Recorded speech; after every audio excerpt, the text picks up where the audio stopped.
Peace hopes fade in the last hours before the deadline. Some Pentagon officials say Saddam may launch the first attack, and a Supreme Court ruling that may roll back school desegregation. This is the CBS Evening News. Dan Rather reporting. Good evening. Just a few hours left now before the deadline for Iraq to get out of Kuwait. Midnight Eastern U.S. time. Efforts are fading fast. All sides are girding for war in the Middle East. Tonight, UN Secretary General Paris de Cuellar issued one last appeal for Iraq to get out of Kuwait. Earlier, France gave up its diplomatic initiative. The French premier said, and I quote, "There is a fatal moment when one must act, and this moment, alas, has arrived." CBS News White House correspondent Wyatt Andrews begins our coverage. Wyatt? Dan, the biggest question from here is whether there will be war at exactly the midnight deadline tonight. Now, the White House insists that the president, as of now, has not made any final orders, issued any final orders as to say specifically go or don't go. But at the same time, you get a resounding no comment here if you ask the question whether the president, in his own mind, has already decided that force must be used. Early today, Mr. Bush convened his war council, including Secretaries Baker and Cheney, the vice president and top advisors, to discuss all diplomatic and military issues. But was there any diplomacy left to discuss? At the UN, the U.S. and Great Britain quashed France's idea of offering a conference in exchange for an Iraqi withdrawal, only to have French Foreign Minister Roland Dumas admit it was a moot point anyway. No one in Iraq was even listening. The Iraqis are not leaving us any choice but war, unfortunately. For whatever it's worth, tonight the UN Secretary General did issue one last appeal to Baghdad and suggested flexibility on Iraq's call for a comprehensive Mideast settlement. I have every assurance, once again from the highest levels of government, that with the resolution of the present crisis, every effort will be made to address in a comprehensive manner the Arab-Israeli conflict, including the Palestinian question. I pledge my every effort to this end. The mixed feelings within this country are reflected at the gates of the White House, with vigils and demonstrations now running around the clock. These voices of America ask the president to give peace more time. Official America answers that peace is up to Saddam. Everyone is crying out for this man to come to his senses. This is within his grip and his hands to choose the path of peace. As this deadline approaches, perhaps the clearest indication of the president's mindset is that he began this day by calling two clergymen and asking for their prayers. Dan? Thanks, Wyatt. Officials at the U.S. Defense Department are watching the clock tick down. They are waiting for orders from President Bush. They are monitoring any indications that Saddam Hussein may open fire first. CBS News Defense Department correspondent David Martin is at the Pentagon this evening and has the latest. David? Dan, there are some indications Saddam Hussein plans to strike first, launching an air or missile attack before the midnight deadline expires, or shortly after the midnight deadline expires. Other officials discount that possibility, but they all believe it is no longer a question of if war starts, but how and when. Defense Secretary Cheney seemed to capture the somber mood that has fallen over Washington. It obviously is a moment of considerable gravity for anybody who's involved in government, whether it's the president or those of us in the Defense Department or the members of Congress. This much is certain. Saddam Hussein shows absolutely no intention of pulling out of Kuwait. Not by midnight, not ever. We don't see any evidence that they're in any way pulling out of Kuwait. Quite the contrary. From our last briefing, the number of forces, tanks, artillery pieces, and so forth has gone up, which is certainly not consistent with their withdrawal. Whether or not Saddam intends to strike first, the Iraqi military shows every sign of preparing to fight, putting its air defenses on alert, making 11th-hour additions to the fortifications in Kuwait.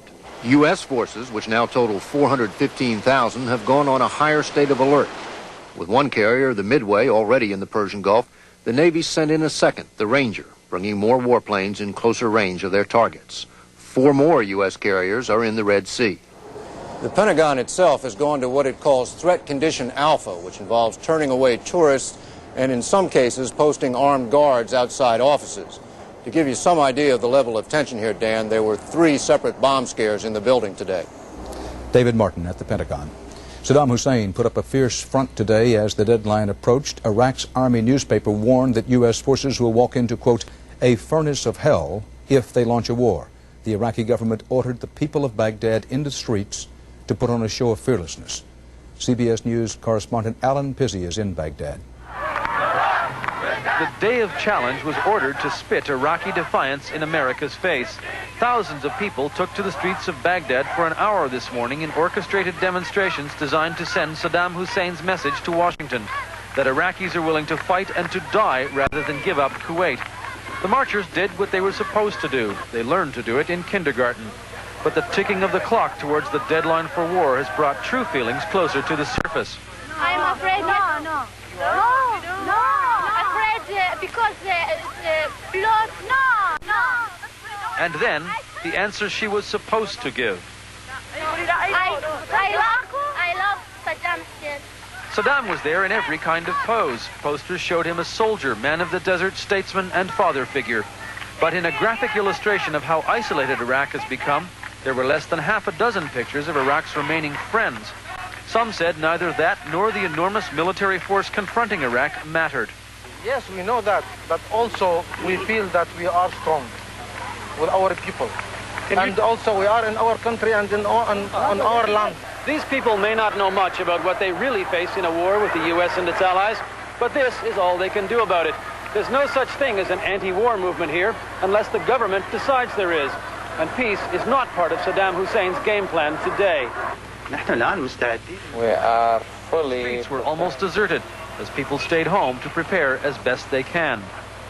All those with no choice can do is pin their hopes on the God that both sides claim is on their side. When Iraqis next see this sun, the hour for reason and peace will have gone. Alan Pizzi, CBS News, Baghdad. A raid against the forces of Saddam Hussein or hundreds of thousands of U.S. servicemen and women and their other allies in and around the Persian Gulf, the British, the French, the Egyptians. Bob Simon is with American forces in Saudi Arabia on the line hours before the deadline in the desert. Clear the P! This did not look like a strike force that planned to pause very long. Throughout the American camp, it was a day of last-minute lifting, loading, and checking. Out of the haze of a pale winter light, 3rd Marine Air Wing Hornets, approaching time to pull those ribbons off the missiles. The emotions come up and down with as a tide. At sea, it was a damp and dismal day, a driving rain as supplies were loaded under the big guns of the old war-worn battleship Wisconsin. Victory at Sea, the remake.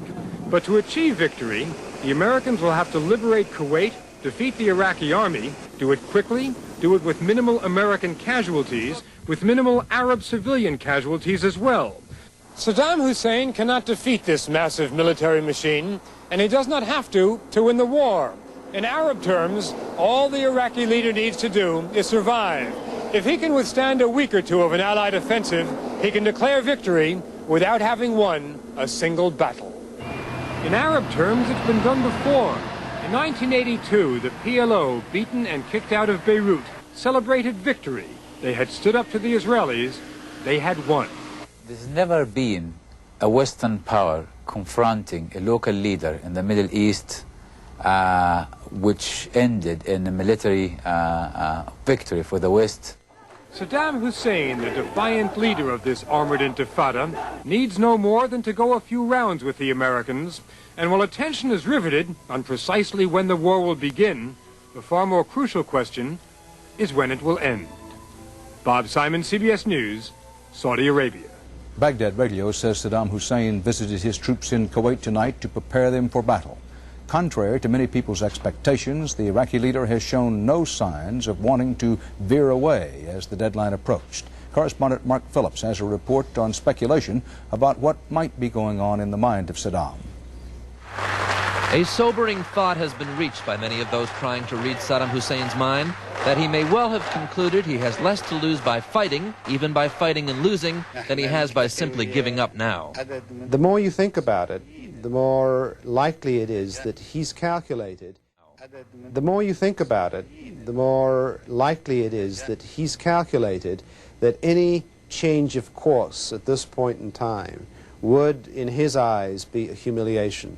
It would be backing down in the front of enormous American pressure. And backing down, while not unheard of for Saddam Hussein, is not something he likes to do. He has outlasted so many events, other leaders, that I think this gives him confidence that he can do it again. A confidence traced from his origins as a tough street kid who ran away from his own family to learn radical Arab nationalism from an idolized uncle, to his days as a political assassin, the way he made his way up through the Iraqi Ba'athist Party. The analysts see not a madman, but something worse. This is a judicious political calculator who is by no means irrational, but is dangerous to the extreme.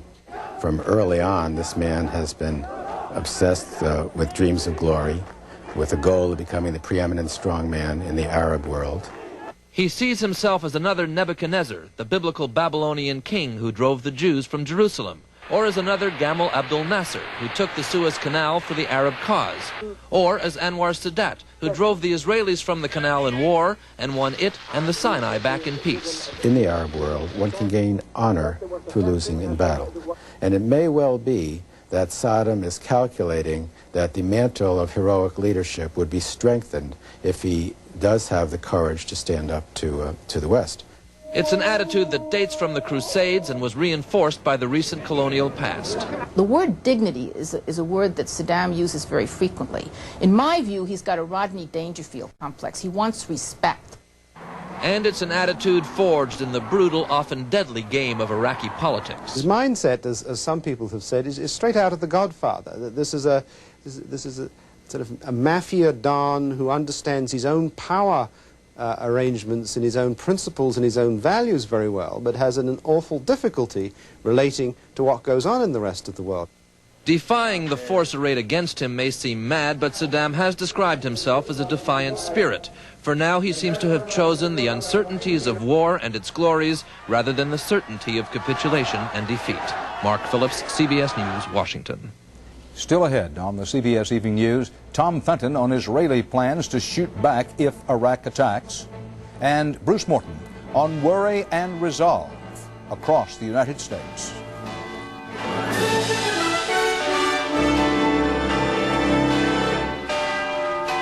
Israeli troops shot and killed 2 Arabs in the occupied territories today as Palestinians rioted in protest over the killing of 3 PLO leaders last night in Tunis.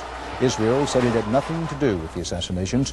Police in Tunis arrested a gunman described as a renegade bodyguard linked to the terrorist PLO faction of Abu Nidal. Israeli military commanders today warned that if Israel is attacked, it can strike back against targets anywhere in Iraq.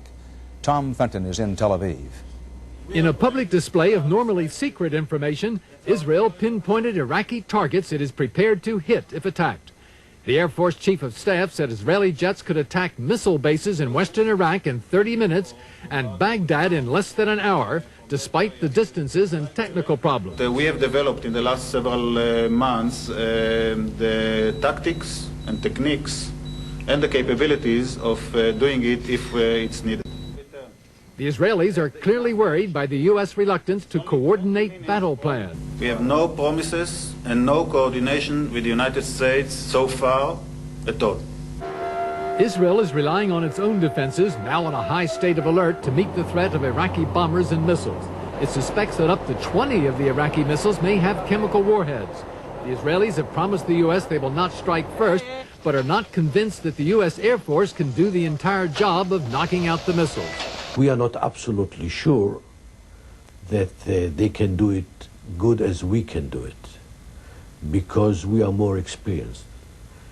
And we might see Israeli airplanes flying over after the Americans will try. As the Israelis wait tonight for a possible Iraqi attack, there are fears that Israeli and American warplanes may end up in the same airspace. The Israelis have an urgent message for America. Unless the U.S. agrees to more coordination, Israeli and American pilots might accidentally shoot each other down. Tom Fenton, CBS News, Tel Aviv. President Bush is counting on the Soviets as part of the coalition against Iraq. Against that backdrop, Soviet troops stepped up their pressure on the pro-freedom movements of the Baltic states today. In Latvia, Communist Party leaders called a rally to promote a takeover by a pro-Kremlin committee. Latvian leaders predicted a military assault against their elected government, similar to what happened over the weekend in Lithuania. Gorbachev named a new Soviet foreign minister today to succeed Edward Shevardnadze. He is Alexander Besmertnik, the current ambassador to the United States. President Bush had a spokesman say that he respects and can work with the man. Stay with us now for more news, including Rita Braver, on a U.S. Supreme Court decision that could roll back desegregation in many schools.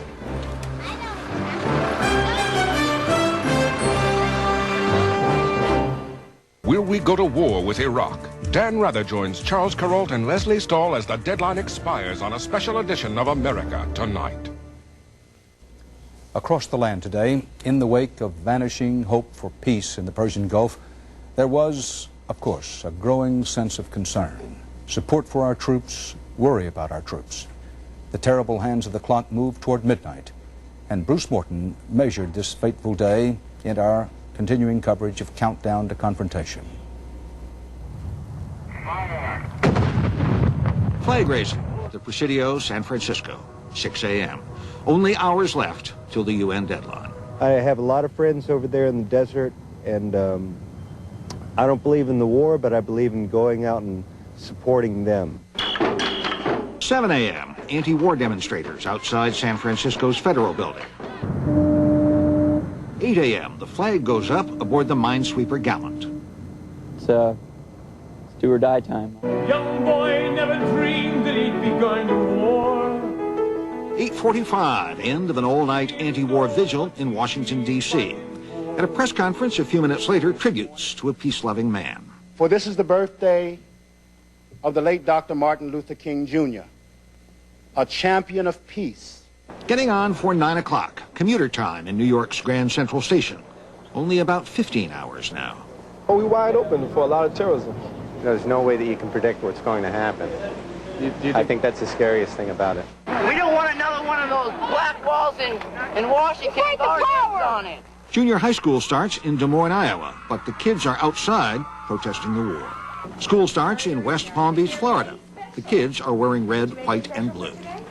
It's scary. It's pretty scary. I mean, noticing that lives could be destroyed and people could be dead. Almost 10 o'clock, Times Square, New York. 13-year-old Molly Suggs has skipped school to protest the war. About 14 hours now. 12 noon. Bells ring in many churches in Los Angeles, in New York. The House of Representatives opens with a prayer. Especially this day do we pray for our president and all the leaders of the nations. At the Silver Star Barbershop in downtown Atlanta, barber Gus Jordan worries about the president, too. I don't see how in the world he could have gotten any sleep last night or even tonight. You know, wondering whether or not he doing the right thing. 1 o'clock, the First Baptist Church in Washington. Prayers for a son. We pray for our son, Greg. We pray for them all. About the same time, on the campus of the University of Illinois, students burn a homemade Iraqi flag. At the University of New Mexico in Albuquerque, they burn George Bush in effigy.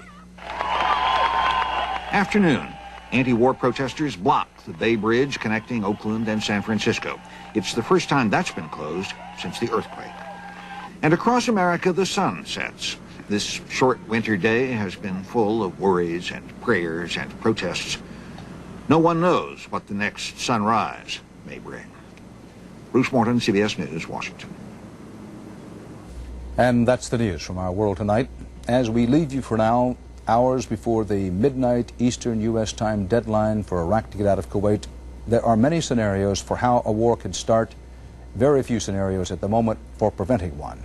There is always a chance for a last-minute move away from war, but for now, the clock ticks, the world waits. Consistent with our hope of being a steady, reliable, dependable source of information for you, and to try to help you put this into perspective, Charles Kuralt, Leslie Stahl, and I will be here immediately after your late local news this evening with a special one-hour edition of America Tonight. Dan Rather for the CBS Evening News. I'll see you later, right after your late local news. But Saddam Hussein is not particularly concerned about the safety of his soldiers. The surprise attack could come if they had liquid-fueled missiles already fueled up, hiding under a bridge. We don't know whether they do or not. We do not know whether they do or not. But if they use the normal missiles on the launching pads, we would have several hours of warning. Okay. Do you have any sense that our military people are working on an assumption that he would launch a preemptive strike in the next day or so? I don't think they have a presumption one way or the other. What about our attacking? What about the timetable that you know or think President Bush is working under here in his own mind? I don't know, and nobody knows. Very few people know. President Bush and a few people around him. My guess is that what they said at the beginning of the show from Saudi Arabia was correct, that it's unlikely to happen during daylight hours. It might not happen for a couple of days yet. One indicator is that the French National Assembly is meeting to endorse the use of force by the French forces, and they're meeting on Thursday. That might postpone it till Friday. But we're talking in the next few days, I believe. Next few days. The President keeps saying, or the White House keeps saying, sooner rather than later. Is that because of military pressures, diplomatic pressures, or is that because of political pressures? Every day that goes by, the protests seem to build across the country. Do you get a sense that he's under that kind of pressure? I don't think it's domestic pressure that's at work here. I think it's more the general pressure that we've set a deadline, the deadline has come. If we want to make sure that Saddam Hussein does not come out a victor in this process, therefore you can't wait much beyond January 15th. Now, the last time you were on this broadcast, only a few days ago actually, you said that you thought, based on the war plan that you'd seen, that the attack we launched would be mainly by air at the beginning, that you thought we'd have a rapid victory with few casualties. There are Air Force commanders who are beginning to say they're not so sure of that. Are you still confident? I'm confident. The air war, which will begin at the beginning, work from the air power to the ground forces. First few phases, Air Force only. The difficulty of getting the Iraqi Air Force is that they are heavily fortified in revetments if they stay on the ground. If they come up in the air, they are very, very vulnerable. If they stay on the ground, of course, they don't do them any good. Well, they might stay on the ground. They might stay on the ground, but then, of course, if they stay on the ground, it doesn't do Iraq any good. But you know, these Air Force commanders in Saudi Arabia say that they have a lot of respect for the missiles they have, the anti-aircraft missiles, the Soviet-made, the French-made missiles, to knock out our planes, and that they're expecting heavier airplane losses on our side than you and other well, I don't know. the Pentagon have predicted. They didn't address the issues of Air Force casualties directly and how many we were predicting or how many the Pentagon was predicting. But they're right to be cautious. They're right to not underestimate an enemy. I'm glad they're saying that. I do believe that they are a lot better than the Iraqi pilots, that our equipment is a lot better than the Iraqi equipment. The allies we've got are better than the Iraqi pilots, and we outnumber them. Okay. Congressman Les Aspin, thank you. Thank you. Dan? Thanks, Leslie. We're going to make an effort now to go live to Baghdad and our veteran CBS News correspondent, Alan Pizzi. Alan, are you there? Yes, Dan, good morning. I think it's morning. As I look out the window, I can see about 25 feet. That's the same way it was yesterday. The fog will probably burn off in a half an hour. No, not a half an hour. Maybe 3-4 hours, and it should be a nice spring day. But it's not a day the Iraqis have been looking forward to. By late yesterday afternoon, the streets here were just about deserted, and last night, restaurants and nightclubs were absolutely empty. In the windows of apartment blocks, you can see tape going up across the glass to help it prevent it from shattering. The Iraqis are pretty war-hardened people, but the ones we've been speaking to said they'd hoped that that kind of expertise was a thing of the past. Now, you get the feeling they're resigned to a fate they know they can neither control nor even influence. And some of them, perhaps it's out of desperation, cling to the hope of patriotism. They tell themselves that this is the only thing they can do. They're defending their homeland. They're the ones that are the victims, and they must fight. But for the first time in my experience here, and it's not inconsiderable, people are also openly expressing fear and doubts. Young men who served in the war will say to you, our lives are over, they're finished, they've been wasted. No one here ever seriously thought that Saddam would back down before the deadline, and I have to say no one thinks he's going to back down either after the deadline, which is, by my watch, in 17 minutes. Alan, let me follow up on that. A few days ago when I was in Baghdad, there was a sense that perhaps, just perhaps, Saddam Hussein would let the deadline itself pass and then quickly move to some new initiative of his own, operating perhaps through the Algerians, some sort of, quote, Arab effort, unquote. Do you see any signs of that anywhere, any indications of that possibly happening? Dan, there's not the slightest indication. It's certainly something that everyone here will occasionally mention and rather hopes for, but last night we spoke to the Minister of Information, and he just asked about other initiatives. He just laughed and said, we're here, and we will fight, and we will win. And they have this strange attitude that they're now openly admitting that the United States is technologically superior to them, and they admit that they're going to be mauled. But they just say, we're going to do it. No one has offered us anything that we want to talk about. There just doesn't seem to be any hope that these people want to discuss anything. That's what they tell us. They could be disinformation for all I know, but I certainly don't have that feeling inside. Alan Pizzey, live from Baghdad. Alan, take care of yourself. Coming up next on America Tonight, Iraq's threat to spread terror in America, and later, Americans who dissent and demonstrate against President Bush's policy in the Gulf. So stay here with us.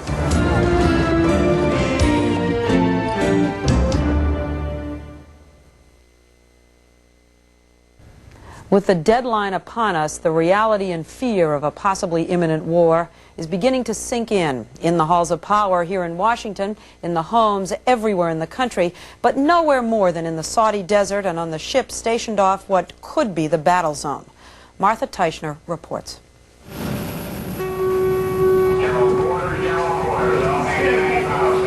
The USS Wisconsin tests its readiness. Now the talk is all of readiness, but how ready is not the only question. There is also ready for what?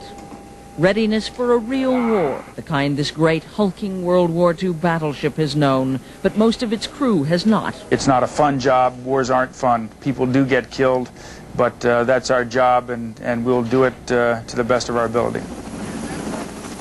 There is no more obvious symbol of the ominous, relentless march toward war than the Wisconsin gearing up, with her 16-inch guns that can flatten a village from 20 miles away. But this time the Wisconsin is also carrying Tomahawk missiles encased in their launchers, so new they have only been test-fired, like the men, untried in battle. To go up there and push that button to actually launch a Tomahawk, there's some emotions given in there, but when the time comes, we'll all do our job. Gun 4 ready for recheck. Gun 4 ready for recheck. Back home in Iowa, these Marine reserves don't have to blink sand from their eyes before firing their guns. Fire! It never occurred to them that they might actually have to go to war someday. And your recruiter never tell you about this. Just come on in, get the GI Bill. Not even now has the prospect of battle sunk in. I don't think it'll really hit me until I first call that first signal over the headset, fire mission. When you realize that, we're going to be shooting at somebody else. At the other end of the firing range, Marines from Tampa have their own definition of ready. I think it's time to act, time to do something. This is what we're here for. And it's obvious that Saddam Hussein is not going to pull out of Kuwait, so it's got to be done.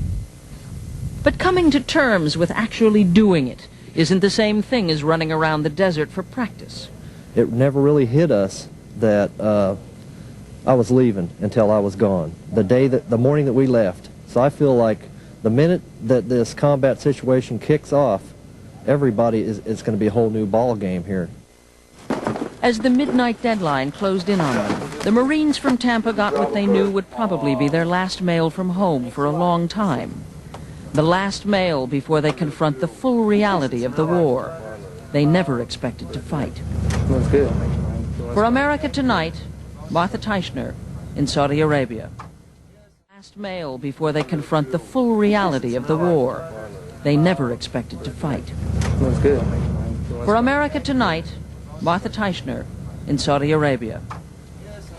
We have made the point that the soldiers who are going to fight this war are not the children of privilege. By and large, they are young men and women who enlisted from the small towns and the black communities and the barrios, looking for opportunity and an education. East Los Angeles is another of the places they come from.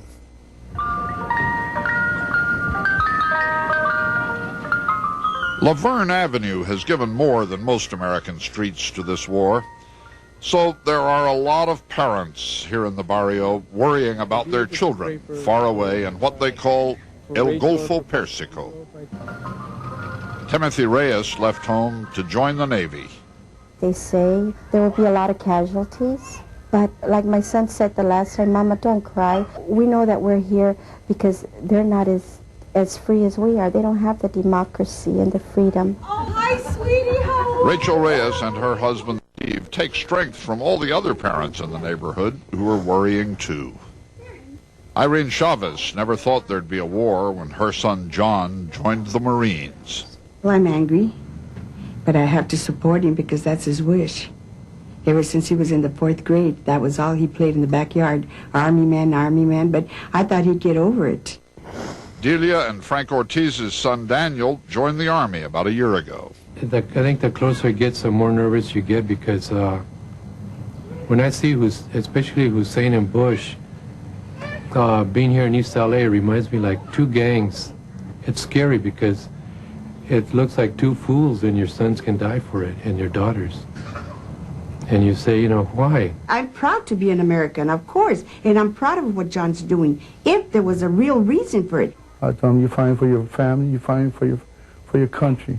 If there is a fight, the warriors will be young men barely grown up, whose parents can no longer protect them from harm.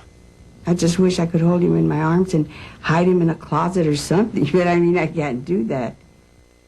Steve and Rachel Reyes play and replay the tape their son recorded aboard USS Saratoga. They hear the voice of a brave sailor and the voice of their little boy, who's a long way from home.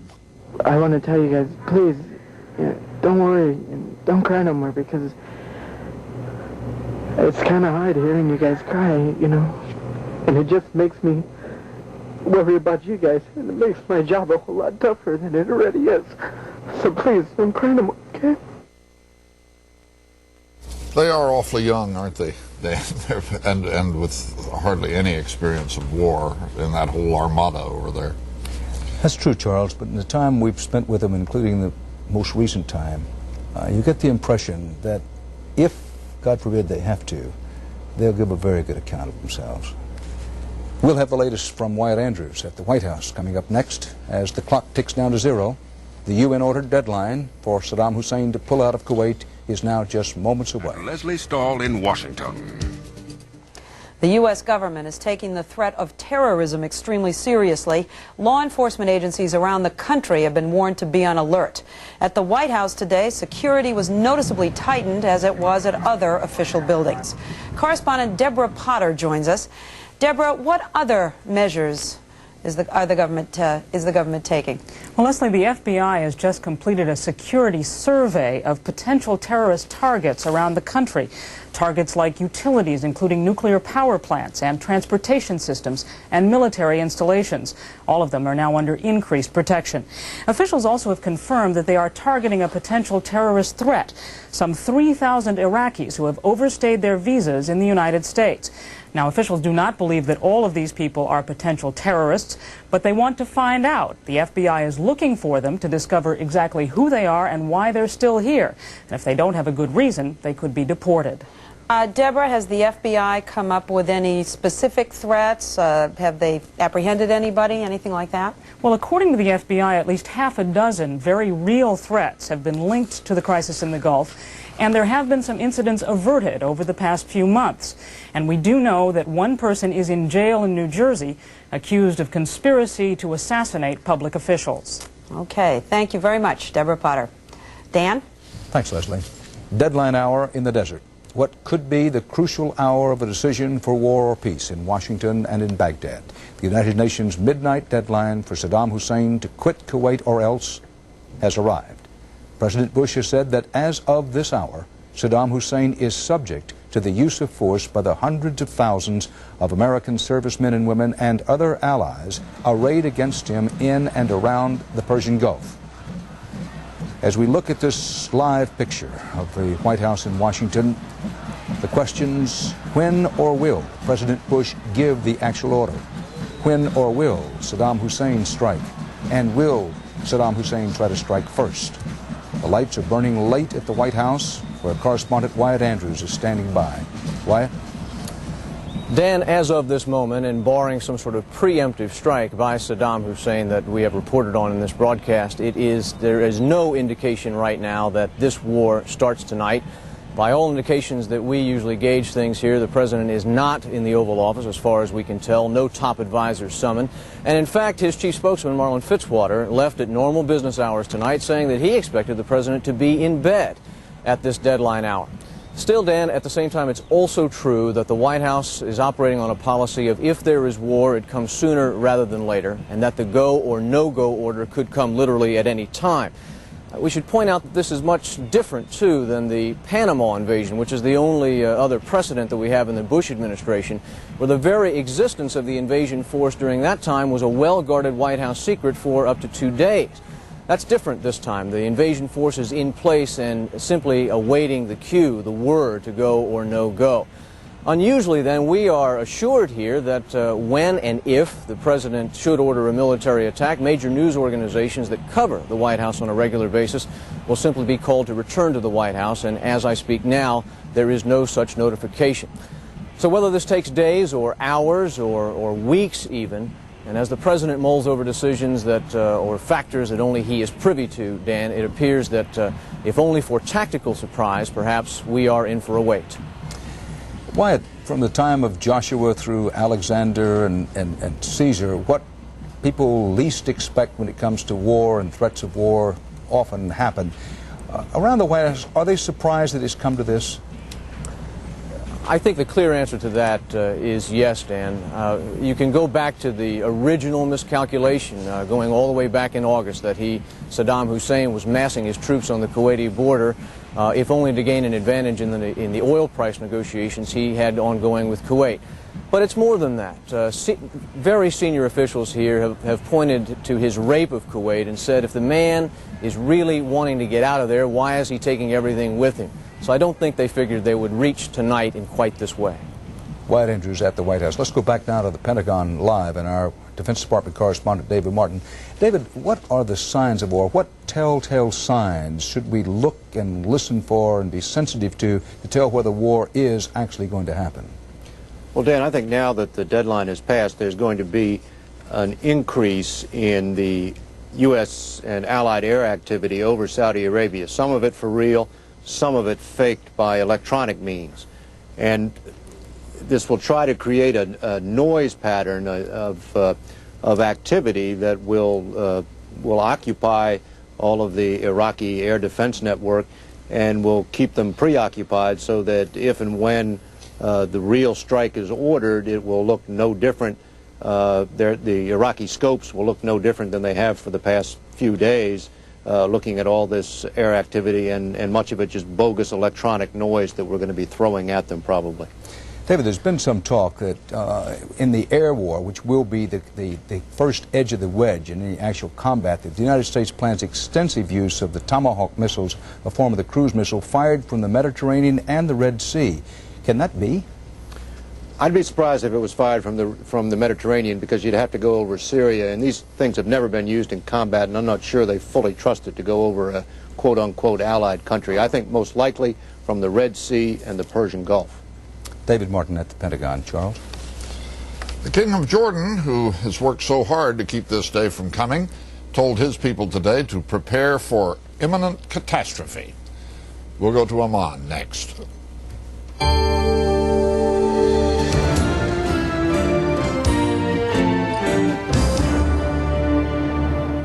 Jordan's King Hussein is the Middle East man in the middle tonight. Look at the map, geographically and politically.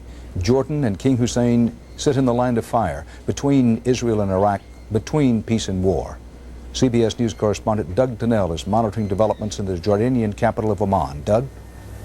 You know, it wasn't too long ago, Dan, that most people here remained optimistic. It wasn't too many hours ago that they were still being almost entertained by the spectacle of Saddam Hussein, by watching this big Arab strongman on Iraqi TV who would hold the whole world on his very word and who would then crack jokes in the Iraqi dialect that only other Arabs would understand. But this is the land of deals, and when there was no deal, everything changed here dramatically, and it continues to change now. People are becoming afraid. This is the land in between, and the king in between. And all you have to do is look at the map to see that every time that Saddam Hussein threatens to attack Israel, and Israel warns that it will retaliate, what that means is that Jordan will be in between. And so the king said last night that his army is on full alert. There are reports, too, that not too far over the border in Syria, troops have moved into the vicinity of the Golan Heights in the last few hours. And so everyone here is waiting. It's a nation that's holding its breath. Doug Tennell, thanks. Joining us now for added context and perspective on the war and peace politics of the Middle East, CBS News consultant and our friend Fouad Ajami. Professor Ajami, we've talked about showdown. It's showdown time. Showdown for what? Well, it's really showdown time. We take a look at this. Take a look at the stakes and take a look at the landscape. We now have a battle for the Arab future. It really is a battle for control of the Arab world.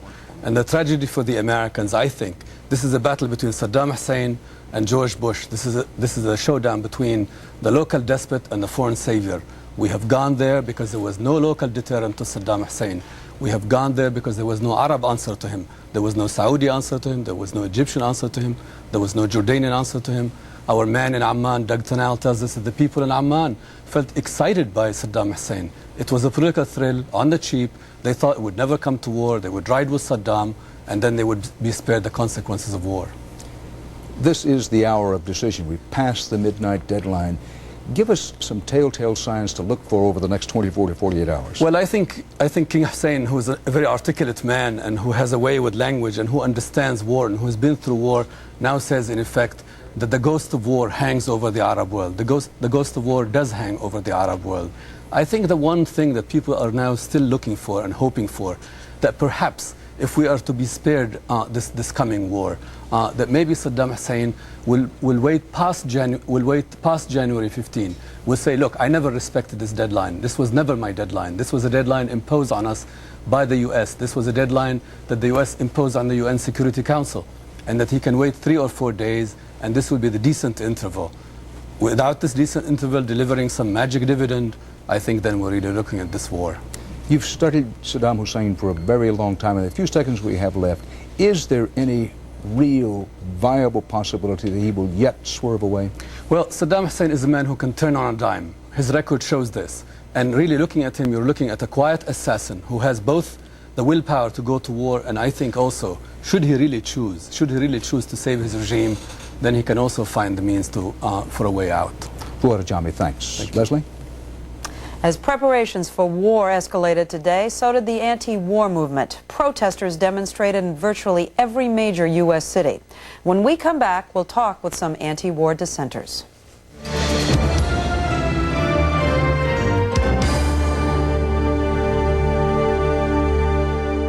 There is no end of scenarios at this hour for how a war can start.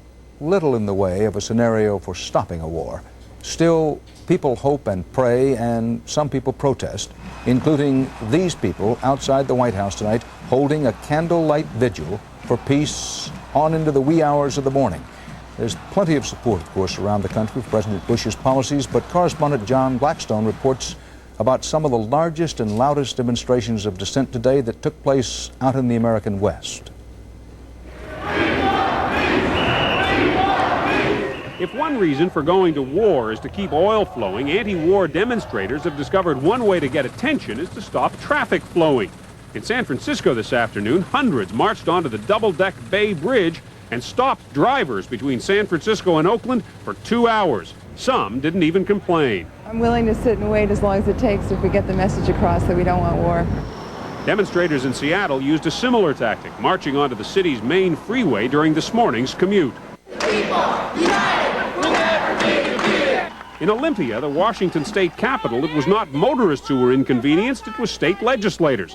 When the lawmakers took a break, protesters took over the chamber.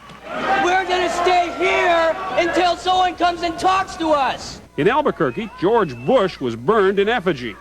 In Berkeley, a new generation took to the streets, much to the satisfaction of a man who was at the center of many Vietnam protests, Wavy Gravy. These are the good old days. Thank you. Marchers at the Federal Building in Los Angeles listened to the Vietnam-era Pentagon Papers defendant, Tony Russo. You are the non-violent army that is going to stop this war. But in San Francisco, there were scuffles with police and more than 500 arrests. Demonstration organizers say this is just the beginning. John Blackstone, CBS News, San Francisco. We should note that a lot of other people in this world think going to war is a bad idea. 8,000 people marched against the war today in Frankfurt, 25,000 in Milan, 35,000 in Barcelona. We'll all be right back.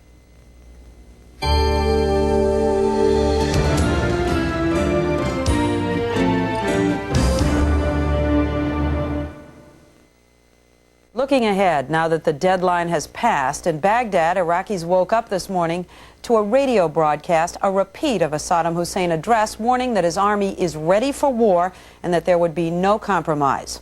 With diplomacy apparently exhausted, world leaders made urgent appeals to Iraq to prevent war. Egyptian President Mubarak said, in the name of every father and mother, Iraq should leave Kuwait. We don't know if President Bush read his horoscope on deadline day, but it said, face obstreperous individual and refuse to be intimidated. Well, at midnight Eastern Standard Time, a little while ago, we tore away the calendar page that said January 15 and passed in that instant from a safe, familiar time into a dangerous and unknowable one. Everybody in the world watched the moment approach with a kind of dread. The last message of the Secretary General of the United Nations to Saddam Hussein began, as 15 January advances and the world stands poised between peace and war, the Foreign Minister of France said late in the day, the fatal moment arrives. A GI in Saudi Arabia, Captain Clint Esri from Indianapolis, said, in our minds, the training stops now, the war starts. We have watched this midnight coming, and now it has passed. The remorseless passage of time, which we usually are too busy to think about, is an ancient theme in the Persian Gulf. A Persian, Omar the tent maker, composed an epigram for this breathless night nearly 1,000 years ago. The bird of time has but a little way to fly, and lo, the bird is on the wing. And indeed he is, Charles. As we leave you at this hour, the men and women of CBS News Worldwide are standing by to bring you reliable, responsible, and steady coverage, day or night, of developments in the Gulf and to do their best to explain them. Night Watch will be coming up on many of these CBS stations. There'll be the CBS Morning News. Then Harry Smith and Paula Zahn will be here with CBS This Morning. We'll have the CBS Evening News tomorrow night, of course, and we hope you'll make a mental note, a special edition of 48 Hours about the Gulf tomorrow night. That'll be at 8 o'clock, 7 in the Central Time Zone, and we'll have other special coverage when warranted. Good night, Charles. Good night, Dan. Good night, Leslie. Night, gentlemen. Night, everyone. This is CBS. You expressed another thought, and that is? Well, there's always the possibility that the Iraqi gunners are opening up. They're pretty nervous, too. Reconnaissance aircraft could be operating over Iraqi airspace, and they're just firing. I don't know. And we'll find out as time goes on, of course, but we have not heard, I think it's important to stress, anything beyond those initial reports of flashes of light being seen out on the horizon, out around Baghdad. General, let's talk for a minute about this whole business of the cruise missile and exactly what it is. It is actually a jet-powered missile, is it not? That's right. The cruise missile is what is known as a land attack missile. It's fired from cruisers, from battleships, from destroyers and submarines. We have them here in the Red Sea. There are some in the Mediterranean, and we have them here in the Persian Gulf. Now, this missile has a range of about 1,100 miles, and it's a smart missile. It's an interesting missile. It has in its brain a picture map of the ground that it's going to fly over. So as it starts to fly out, It looks down at the ground and compares it to what it's been programmed for. Flies along looking down at the ground, comparing it to where it's supposed to be. If it's slightly off, it'll change its course. Finally, it gets over the place where the target is. Airplanes, but maybe a command building, something like that.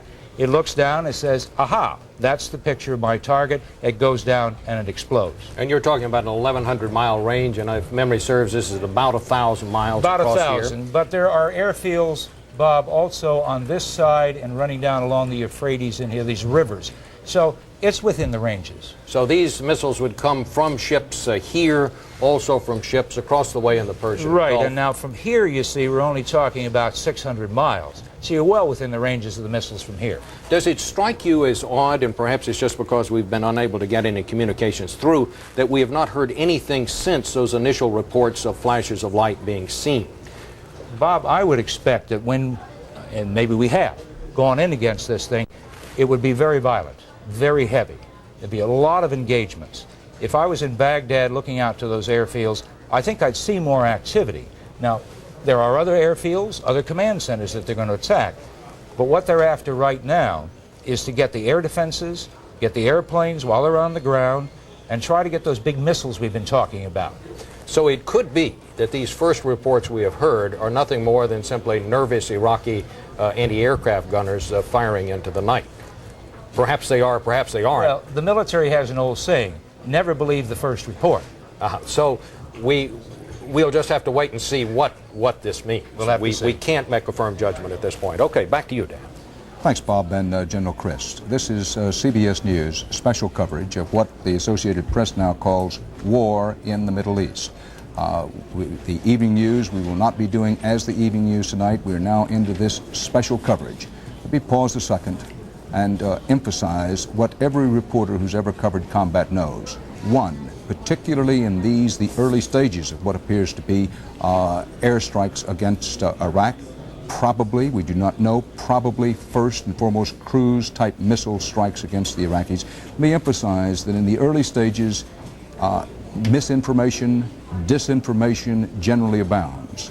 Secondly, even when we think we know something, we know very, very little. At this hour, we can't emphasize too much how little we know, how scanty the information is. Most of the information we have comes from official government sources, for example, that the F-15s took off from central Saudi Arabia for Iraq, that we know. Our eyewitnesses in Baghdad said they saw those flashes of light in the distance. They don't know what the flashes of light were or are. As one who was in Baghdad recently, I can say that once you get sort of locked into position in Baghdad, it's very hard to see what's happening on the outskirts. Yes, they could have been anti-aircraft fire from the Iraqis. Yes, they could have been U.S. airstrikes, but here's the point. We simply do not know what they were. Now, the first F-15E fighter bombers took off from Saudi Arabia at 12:50 a.m. That would be Saudi Arabia time. That would be at 4:50 p.m. this afternoon, Eastern Standard Time in the United States. The first F-15E fighter bombers. Now, those are manned fighter bombers, not to be confused with the cruise missiles. It's now confirmed by the U.S. military that they took off around 4:50 this afternoon, Eastern Time in the United States. The base's chief maintenance officer in Saudi Arabia, Colonel Ray Davies, said, and I quote, "This is history in the making." Now, the F-15E, so-called Eagle, is an attack fighter. It's the best U.S. fighter. It's generally considered on a worldwide basis to be the best in the world. It attacks targets on the ground and in the air, which is to say it's capable of air-to-air combat and also striking targets on the ground. It has air-to-air missiles and also bombs. Now, let me pause and say that the White House has given us a 2-minute caution. Something of import is about to happen at the White House. We'll be covering it live for you here as part of our CBS News coverage. It's clear war has begun in the Middle East. It is believed that U.S. fighter bombers are at this moment attacking Iraq and have been for several hours now. And it's believed that U.S. cruise-type missiles also are hitting targets inside Iraq. The Iraqi government was reported around midday today to be trying to move chemical weapons within reach of U.S. forces in Saudi Arabia. That's the situation as we await some official White House announcement Marlin Fitzwater, the well-known spokesman for President Bush, has just told us just a few seconds ago that we could expect something at the White House. We know not what very shortly. We want to emphasize that the information that we began passing along from CBS News and our correspondents in Baghdad, in Saudi Arabia, at the Defense Department, and at the White House is now, following on behind that are coming reports from the wire services, principally the Associated Press, and the wire services are now confirming and quoting official U.S. military spokesmen with such quotes as history is in the making, and confirming that the fighter bombers, these are manned fighter bombers, this F-15E, and no one should have any illusions. Once these fighter bombers get over Iraq, casualties can be expected. Real war, real death, real wounds, real pain. We go down to the White House.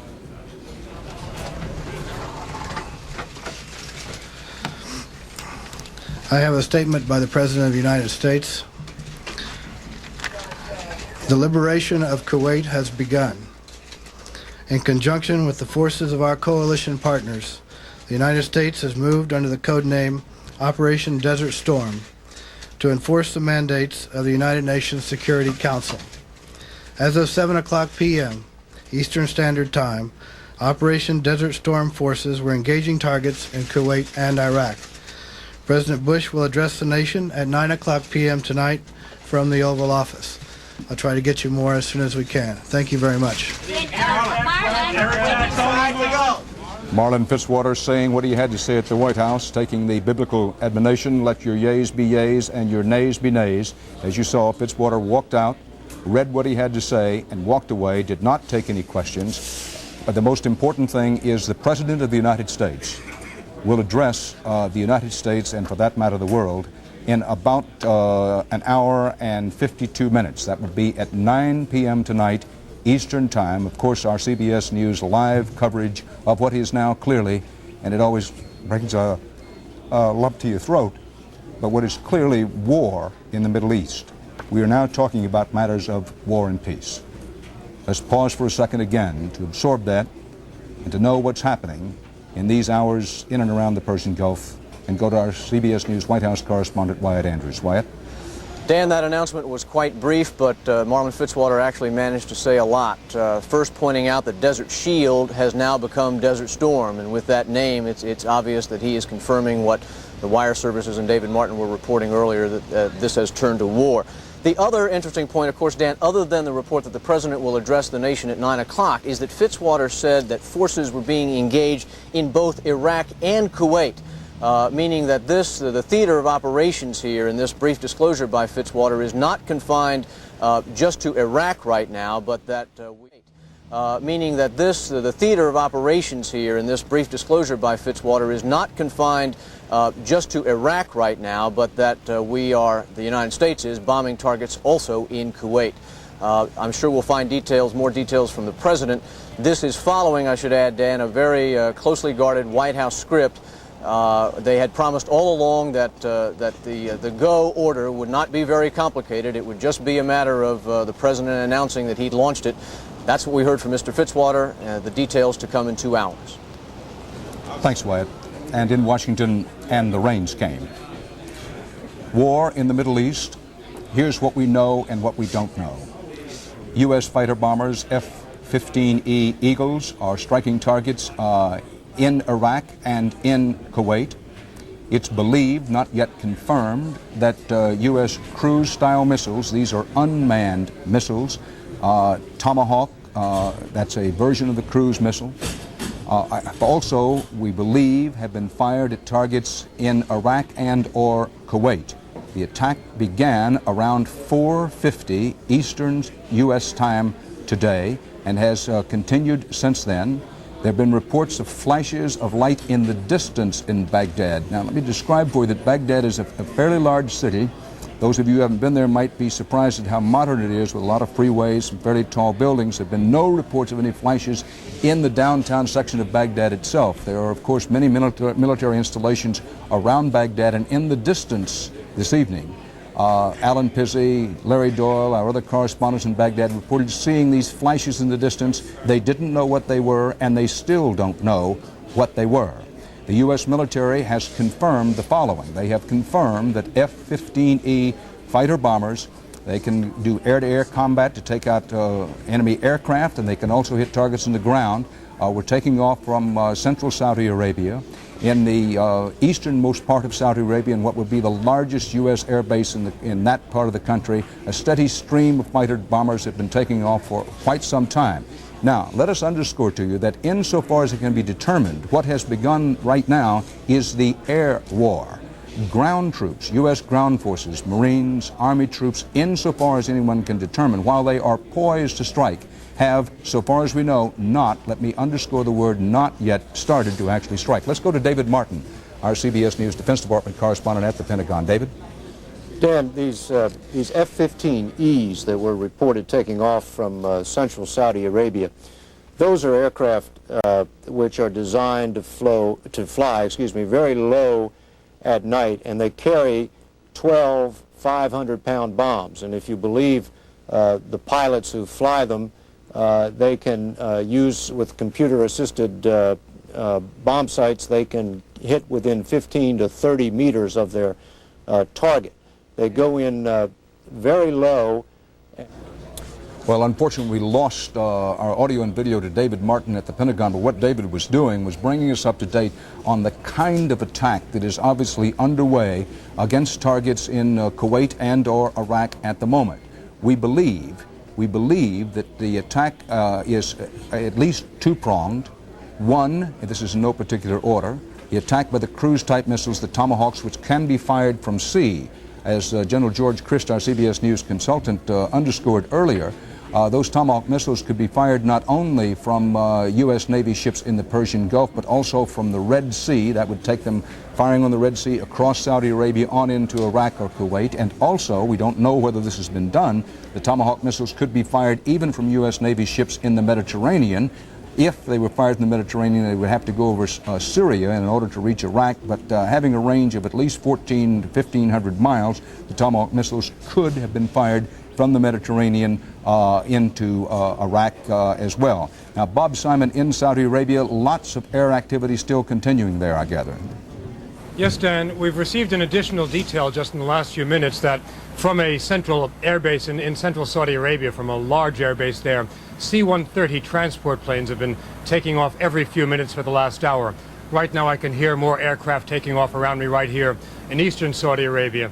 Let me emphasize that recently, yesterday in fact, a senior Air Force commander here predicted that the air war, the establishing superiority in the air, would take the Air Force approximately 2 days, as long as Saddam did not hide any of his planes. This Air Force commander thought that Saddam would engage the American Air Force, that he would lose, and that if he put all his planes up at once, it would take the Americans 2 days to clear the skies. Here are some more fighters taking off right now. I can't tell if they're F-15s or Tornadoes. They are one or the other. Those are the kinds of aircraft which are housed in this base here. The Air Force commander also said that he expected that the Americans would take some losses, that some American planes would be shot down. We'll have an answer to that, I'm afraid, within the next couple of days now, Dan. Thanks, Bob Simon. And when Bob Simon speaks of the Tornadoes are the basic British fighter bomber. They are stationed side by side with many of the United States Air Force planes. So when he said he couldn't tell whether that was an F-15E taking off behind him or a Tornado, of course the aircraft, particularly to the non-expert ear, sound very much the same because they are aircraft designed to do pretty much the same basic thing. I want to underscore, always in the spirit of telling you what we don't know as well as what we know, we do not know that British aircraft are yet involved in any of these airstrikes. What we know is that airstrikes, we're talking about airplanes with people in the cockpit, have started to attack Iraq and or Kuwait over the last 3 hours, and we believe that cruise-type missiles, primarily fired from the sea, the so-called Tomahawk missiles, have also been launched in the direction of Kuwait and or Iraq. And when we say Kuwait and or Iraq, again, let me underline to you what we don't know. It is believed that the air war which has begun, there is war in the Middle East, war in and around the Persian Gulf, with all that that entails and all of the consequences that may flow from that, it is believed that so far, these are airstrikes, both by airplanes and missiles, We believe that no ground forces are involved in the offense. The United States is on the offense in the very early stages of the war. Now, we believe that attacks are going on inside Kuwait as well as inside Iraq, these air attacks and possibly missile attacks. We believe that because Marlin Fitzwater said a few moments ago in his White House statement gave indications that that was the case. I want to remind you that the President of the United States will be addressing the nation now at 9 p.m. Eastern Time tonight. That would be about 1 hour and 44 minutes from now. This is Dan Rather at CBS News headquarters in New York. This is our special CBS News coverage of war in the Middle East. We will, of course, be on the air continuously on this CBS station. We're trying to be a steady, reliable, dependable point for you to get information. And part of our candor, what we hope is a straightforward approach to this, is to always emphasize to you 2 points. One, in the early stages of this or any other war, it's very hard to find out what the truth is. Someone once said the truth is rarely pure and never simple. It's never truer, that saying, than it is in the early stages of war. Truth is frequently the first casualty of any war, and it will be in this one. It's inevitable. So we pass along what information we have. We try to check and double check it for you, but inevitably, we're bound to make mistakes. We hope we make as few as is humanly possible. Now, Air Force retired General, very recently retired Air Force General Michael Dugan is in our Washington Bureau. General, first of all, from what you have heard so far, what do you think the most important things are for our audience to know? Most important thing, Dan, I think, is that our forces have been well prepared. They've thought about this action for the past several weeks, if not the past several months. They've had a chance to exercise in the environment that they're in, and the President having made a decision that war would occur, the troops are ready to go out and carry out their duties in the best fashion possible, and with the minimum casualties to friendly forces. And also, I should add, the rules of engagement normally include, and I'm sure they do in the circumstances, minimum casualties to civilians that would be in the vicinity of airstrikes. I want to make sure I understand you, General, that the plan insofar as you knew it, the plan insofar as you knew it, and I recognize that you have to be careful here, the plan was to minimize civilian casualties, that we aren't talking about bombing designed to terrorize the civilian population. That would be incredible for American way to pursue war. On the other hand, there is great terror that comes with war. And if one finds an important target that has a key communications node, a key area where communications come together, and it happens to be in an area where civilians live, it would still be important, I believe, for the United States to take that I out. hate to interrupt you, General, but there are air raid sirens in Dhahran, Saudi Arabia. That is the largest U.S. base. We're going to go to Bob Simon in Dhahran, Saudi Arabia. Bob? Dan, I don't know how good this audio is, but the siren started about 30 seconds ago, and we don't know what it means. We don't know if it means anything. People have been very nervous here all day, and of course nerves have gone up enormously in the last half hour. The Americans have been saying from the very start, and have reinforced over the last couple of days, that they do expect Saddam Hussein to try and send something down here, perhaps in the way of Scud missiles, perhaps even some aircraft. People around the hotel we've been staying have been walking around with their gas masks all day, and this is hardly a surprise. This was expected. It might mean nothing. It might mean that somebody knows that something is on the way. Dan? Bob, are the air raid sirens still sounding? The air raid sirens are sounding, and another siren has just begun. I believe that is a siren for people in the hotel to go down to a shelter. Let's, just for 1 second then, Bob, keep an open microphone. Perhaps we've lost our audio. Let's keep an open microphone and listen to that noise for just a moment, that sound.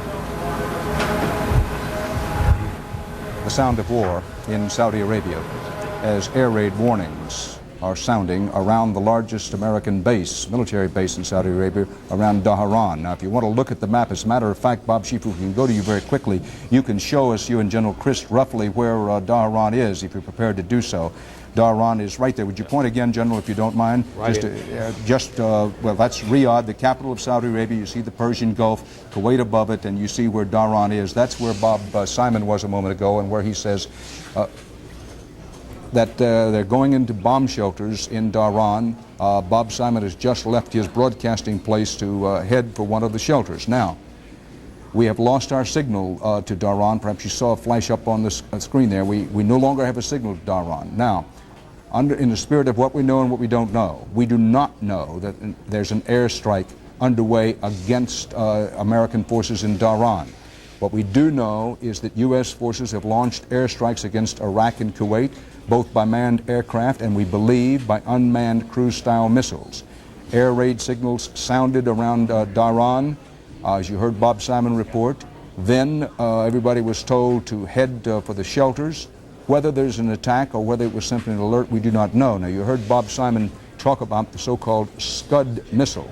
The Scud missile is the best that the Iraqis have. It has a reputation of, one, having fairly short range, but enough range to reach targets in Saudi Arabia, including Dhahran. It has the reputation of being a very inaccurate missile. Now there are air raid sirens in Riyadh, Saudi Arabia. Now we want to go to the map and show you where Riyadh is. If we can get the map up, we try to keep you posted on the map where things are happening.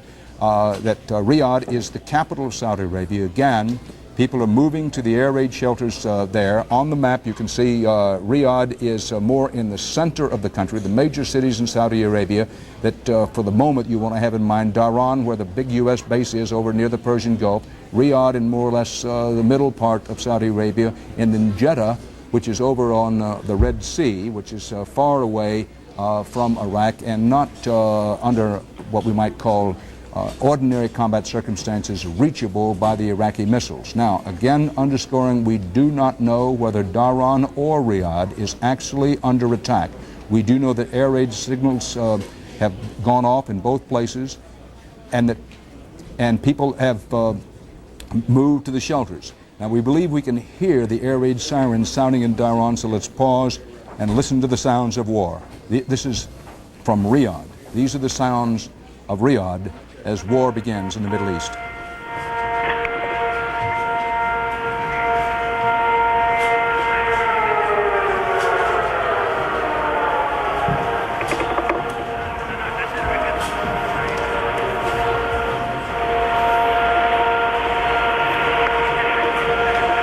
Air raid sirens in Riyadh, the capital of Saudi Arabia.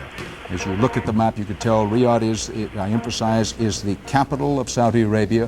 Although Jeddah is its biggest commercial city, which is on the Red Sea.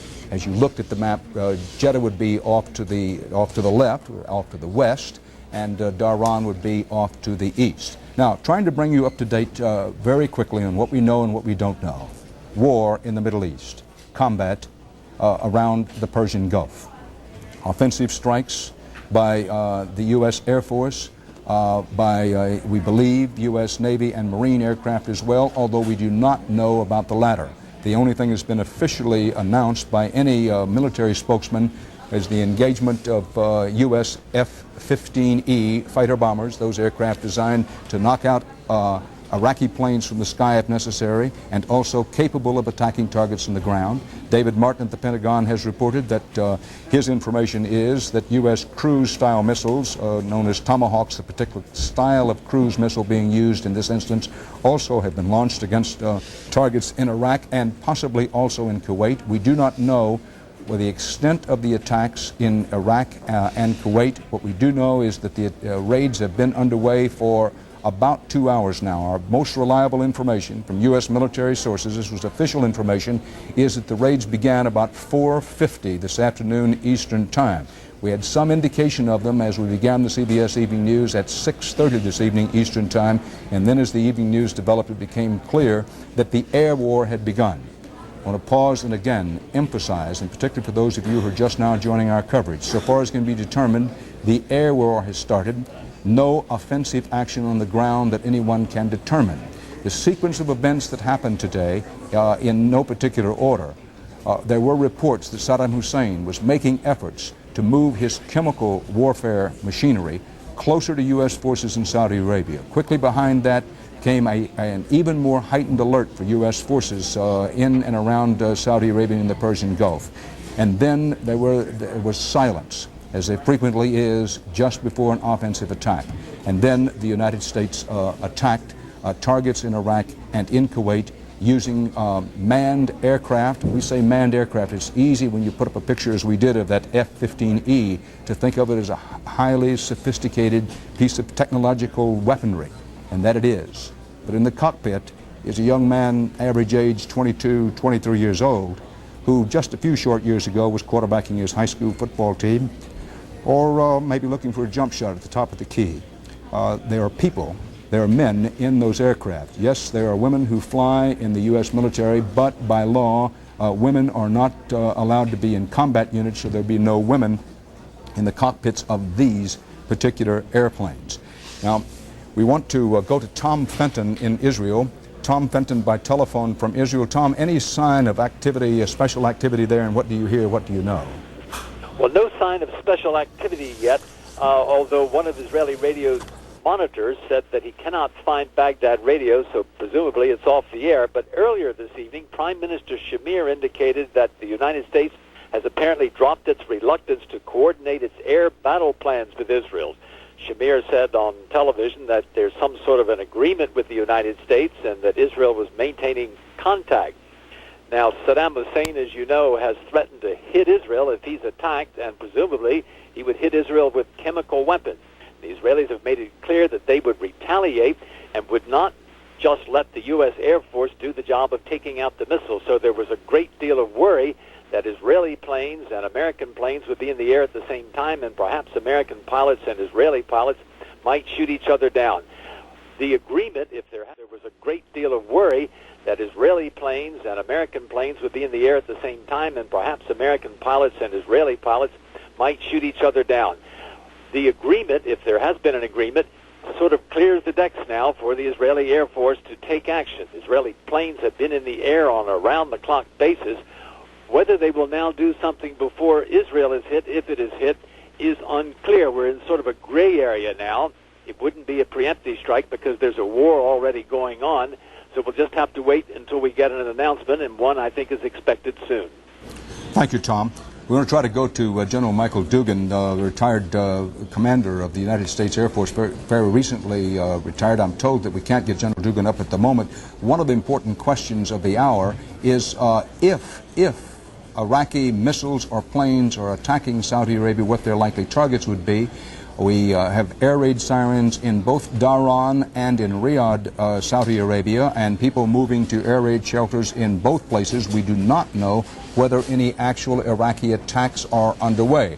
The Iraqis are most likely to try to attack with their Scud missiles. Bob Schieffer is with General George Crist, the retired United States Marine General. Bob, taking into account everything that we know and have heard thus far, what is your and General Crist's best assessment of what's probably happening, while emphasizing that so far as we know it's an air war here in the early hours? Well, that seems to be what it is, doesn't it, General? This region is exploding, and one bit of information, Dan, that we've just gotten here. An AP network news reporter named Tony Winton, in an urgent voice over a telephone just a moment ago, said, Washington, we're seeing activity in the hotel. He is in Dhahran. After saying that, his line went dead. So this fits in with the other things that we're hearing from Bob Simon. General, when the air raid sirens were heard in Dhahran, what would the Iraqis use to attack Dhahran? And so they're probably seeing that under attack. I think, Bob, that attacks are also going on at airfields in the north and airfields south of Baghdad that generally run along the river all the way down to Kuwait with the air defenses. I think that there are other airplanes on those F-15Es in the air now going after those things. Well, this is going exactly as you and other military experts have suspected that it would, and that is some sort of an air attack, apparently massive air attacks. What do you think is happening right now from what we know, John? Well, what I think is happening right now is that first their surface-to-air missiles are now being taken out by the F-4G, the Wild Weasel aircraft, and the EA-6As being jammed as they try to get rid of those air defenses. At the same time, they're attacking those airfields, trying to get the airplanes on the grounds and in their shelters, going after communication centers, and the missiles that have everybody warned about, I think they're going after too, Bob. Thank you, General. Back to you, Dan. CBS News producer and reporter John Reed is in a protective bunker in Dhahran. Remember, that's on the eastern coast of Saudi Arabia, near the Persian Gulf. John, what's happening there at the moment? it's just everybody. Hello, Dan. It's just everybody sitting around down in the basement of the International Hotel here. The sirens went off. We tried to broadcast as long as possible, as you know. And then the hotel cut the power. I'm sure it's for lights out and for safety. We have no idea whether there's any real air raid about. None of us are going to gamble with that, or of course we're going to stay down here in the basement until it's all clear. Everybody just grabbed their gas masks and their chemical suits and ran down in the dark. Thank you very much, John Reed. Let's leave that map up for just a moment, if you will, please, because it will help us orient people. As you look at the map, there have been air raids. That doesn't necessarily mean air attacks. Air raid sirens in Riyadh, in the center of Saudi Arabia, the capital of the country, Dhahran there on the coast around the Persian Gulf. Look, just north of Dhahran, there's a road that runs from Dhahran right on up into Kuwait. While Kuwait is not marked on this particular map, it's right there at the, well, you can see it in slight red below Iraq. On that road, leading from Dhahran up to Kuwait, is where the U.S. Marines are basically based. If you look on the map now to the west, that is looking off to the left of the map above Dhahran, is basically where U.S. Army troops are. That would include the airborne units, the 24th Mechanized Infantry, the 7th Corps. Now, Kuwait City, this gives you a close in. This is of Kuwait itself. Now, look down just at the bottom of the map. As you can see, Saudi Arabia, the air raids, the air attacks, so far as we can determine, are in both Iraq and in Kuwait. We know that they involve F-15E fighters and other various U.S. fighter and fighter bomber aircraft. It's believed that some cruise missiles, the so-called Tomahawk missiles, have been fired into Iraq. Doug Tennell is in Jordan. Now, if you remember your map there, and again we'll show you the map in a moment, Jordan has borders with Saudi Arabia, with Iraq, and with Israel. Doug Tennell is in Amman, Jordan. Doug, any sign there of heightened activity? Not heightened activity, Dan, but tremendous tension here. Amman right now is an almost silent city. People waiting, people listening, people monitoring foreign broadcasts. Jordanian radio and TV has not yet announced to the kingdom that the war is underway. It's said that they're waiting for word from the palace. CBS News has been told that King Hussein in his palace tonight is monitoring developments in the war and is aware of the situation there, but has not yet determined to tell the people here. That announcement, of course, could be a potentially explosive one for people here, given their strong sentiments in support of Saddam Hussein and largely against military action against Iraq. Also tonight, there is great fear about those Iraqi missiles because, as you pointed out, Jordan is squarely between Iraq and Israel, and Iraq has threatened that in the event of war they would use the missiles or launch some sort of an attack on Israel. That leaves Jordan in the middle, everyone here waiting and listening tonight to see if that attack should get underway.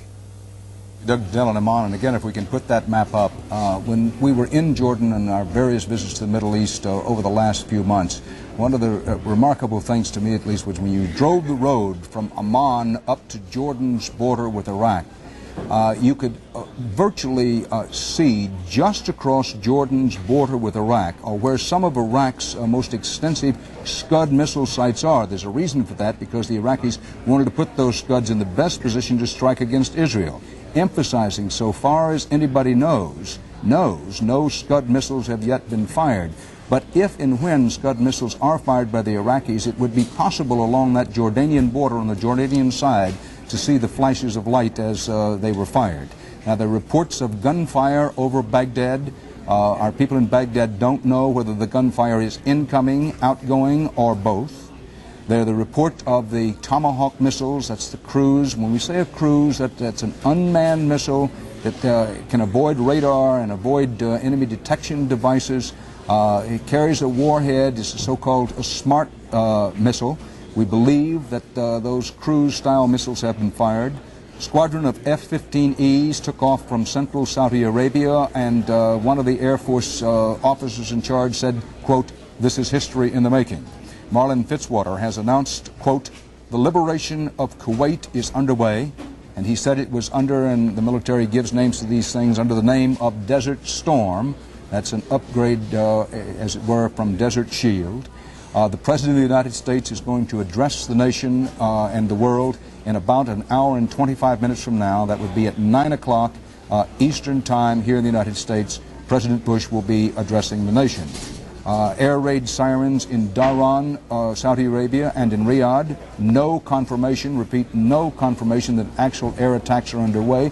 Could have been precautionary, but air raid sirens have gone off in Dhahran and Riyadh. There are many more U.S. military people in and around Dhahran than around the capital city of Riyadh, but in both places, people have been moved to bomb shelters.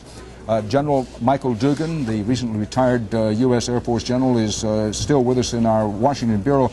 General Dugan, what kind of targets would be considered prime around Baghdad?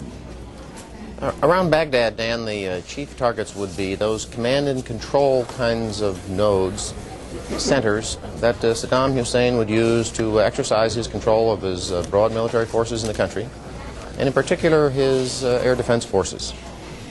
And in Kuwait, what targets would be considered prime?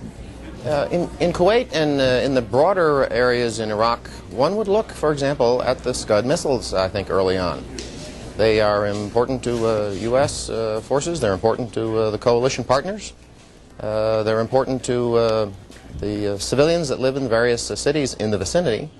And those would be a key target that would have political impact in addition to a military impact, and I think that they would be high likely on General Schwarzkopf's list of important targets. Cities in the vicinity, and those would be a key target that would have political impact in addition to a military impact, and I think that they would be high likely on General Schwarzkopf's list of important targets. As we continue our CBS News live coverage of war in the Middle East, General Dugan, the first order of business is to get command of the sky, so-called air superiority. The second order of business would be to take out the Scud missiles, or is that likely to be undertaken simultaneously? There's a lot of things one does simultaneously, Dan. Air superiority is a condition that one wants to establish so that one can use his air forces to do a whole range of other tasks. General, forgive me, please. As part of our live coverage, a state of emergency is being declared in Israel. We go to CBS News correspondent Tom Fenton. Tom? Dan, that was the Israeli army spokesman who declared the state of emergency, and he instructed the public to open up these little gas mask kit boxes we've all been carrying around with us for the last few days. They contain gas masks with filters for chemical warfare, atropine syringes, and antidote to nerve gas. The public has been told to open up these kits, which were sealed when they were given them, but not to put the masks on yet. As you know, Saddam Hussein threatened to attack Israel if he were attacked, and the assumption is that the attack would be with chemical weapons, missiles, Scud missiles, which could hit Tel Aviv, and tipped with chemical warheads. Iraq is expected or suspected of having as many as 20 chemical warheads. It's not known, however, whether any of these have been loaded onto missiles. Israel has pinpointed a number of missile sites in western Iraq that it would hit if attacked, and has even indicated it might go so far as to attack Baghdad. Dan? Tom Fenton, stay on the line with us from Israel. A state of emergency declared in Israel, so far as we can determine strictly as precaution. Retired Air Force General Michael Dugan, what would be the threat to Israel? We talk about the threat of the Scud missiles. How real, how viable is that threat, and what other threats might there be? The major threat is, in fact, Scud missiles, and it's probably Scud missiles with something like a chemical warhead. The Scud missile has a decent range, but it's not a particularly accurate missile. Indeed, some military analysts have said that it is not militarily effective because while it might come close to an air base, it might come close to a major military formation, it in fact will not key in on specific identifiable targets at the headquarters of that formation. So Scud missiles with chemical warheads on them, for example, against a well-prepared and well-trained army that has chemical decontamination equipment, that has gas masks, has chemical suits, is not a particularly effective military weapon. It's a terrorist weapon, Dan. And speaking of terrorism, of course, part of the Iraqi plan, which they said in advance, one, they said they would attempt to bring Israel into the war as quickly as possible. Saddam Hussein said it. He said it to me in our interview in August. His top aides repeated it in our most recent trip to Baghdad just a few days ago. They also said that they would not rule out the possibility of using chemical weapons. At one time in August they said they would, but then that went by the boards. Tom Fenton, any air raid signals or sirens in Israel, or what we have is simply this, I say simply, the important declaring of a state of emergency? No, that's what we have so far. Now, the Israelis are assuming it will be chemical warheads if they're used, and that's an important thing to know, because if they're conventional warheads, Israelis would be told to go down into the basements and bomb shelters. If it's chemical, they'd be told to go inside buildings and go into the upper floors. You may remember from the Iraqi attack on the Kurds in Halabja, these were Iraqi citizens, that many people went down into their basements and died there because the poison gas tends to seek a lower level. So far, that's all we have. We may get more instructions later in the night.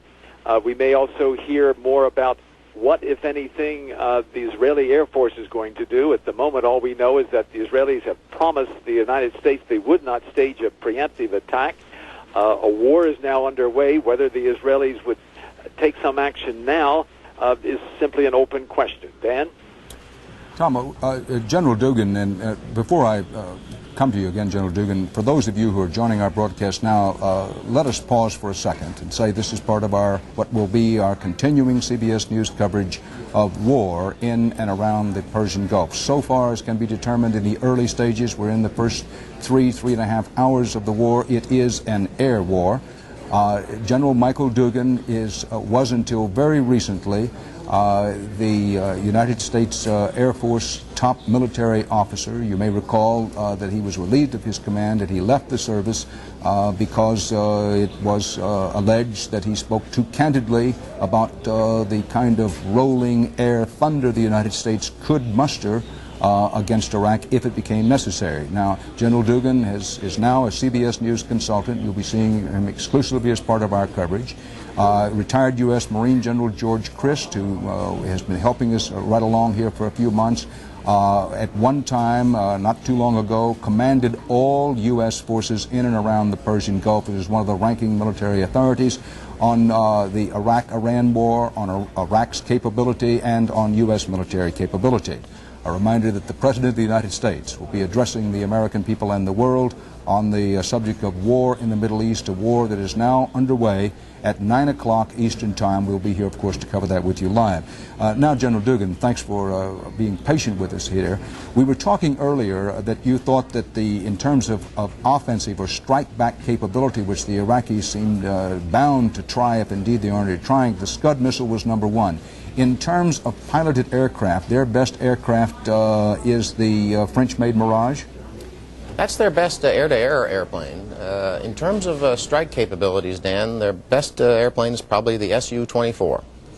General Christ mentioned a few minutes ago that it is similar to in size and shape and mission to F-111s that the United States Air Force operates. General, if I'm not sure, as part of our live coverage, that you're seeing the same thing I'm seeing, but are you seeing the map that has Baghdad and Iraq in the various circles? I do see that map.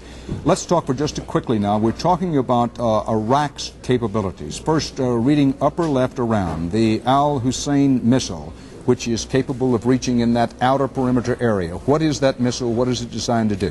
It is an Iraqi upgrade, essentially, of a Scud missile. The Iraqis have industrial capability internal to their nation.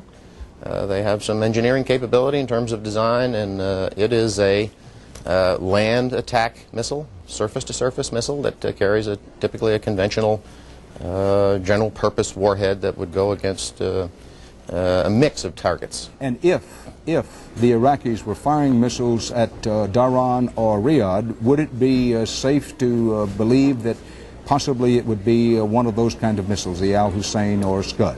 That's certainly a possibility, Dan. Now, if we can go back to that map with the various strike areas and put it up again, I want to quickly run down the other capabilities. And the Al Abbas missile, is that also a Scud?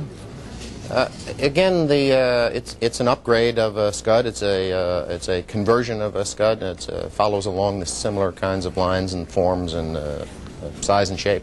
All right, now, and the Mirage F-1E fighter, a French aircraft, you say is their best air-to-air. And if, as we believe, that as we speak, air-to-air combat is underway, that is one plane against another over Iraq, it's most likely that the Iraqis would have up the Mirage, or is that too much to believe?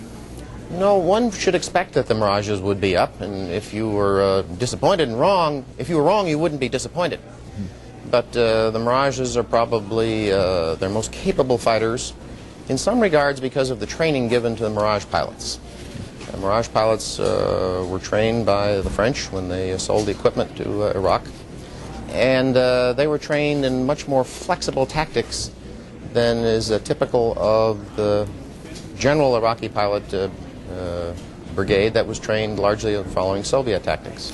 General Dugan, our CBS News consultant, until recently commander of the United States Air Force, I think many people do not yet realize that in modern air-to-air combat and air-to-ground combat, a great deal of it is done by computer and done with electronics. But insofar as it gets down to one fighter pilot against another, what's it like up there? What's it like up there tonight for a person, a young man in the cockpit of a U.S. fighter plane? It's lonely. Most of our fighters are, in fact, single-seat fighters. We had a discussion a few minutes ago about the F-15E. It, in fact, has 2 seats in it, a pilot in the front and a weapons system officer that runs the radar and does the intercept activities. The F-111, which is a interdiction bomber, has 2 people in it. But most of the F-15s, most of the F-16s, all of the bomber has 2 people in it. But most of the F-15s, most of the F-16s, all of the A-10s are single-seat airplanes. And when one gets involved in the combat operation, it gets lonely. There's a lot of other airplanes around. There's a lot of iron in the air. There's a lot of calls on the radio to check left and look right and look for a missile. But it's lonely. We have a report that the U.S. Embassy in Amman, Jordan, has just been evacuated. We have not confirmed that, but we believe it to be true, evacuated as a precaution. The underscore, and anyone who's been in Jordan recently knows full well that the U.S. Embassy there has been on alert for a long time. Jordan is, in many ways, a fragile country. It has the Bedouin population that commands the country, basically in the form of King Hussein. Not to be confused with Saddam Hussein, but King Hussein of Jordan, and it has a very large Palestinian population. And there have been concerns all along that if war should break out, as it has this evening, that some instability could occur in Jordan. But I want to underscore that if there has been any outbreak of any kind of violence in Jordan, we are not aware of it. What we know, and all we know, is that there is a report the U.S. Embassy in Amman, Jordan, as a precaution, has just been evacuated.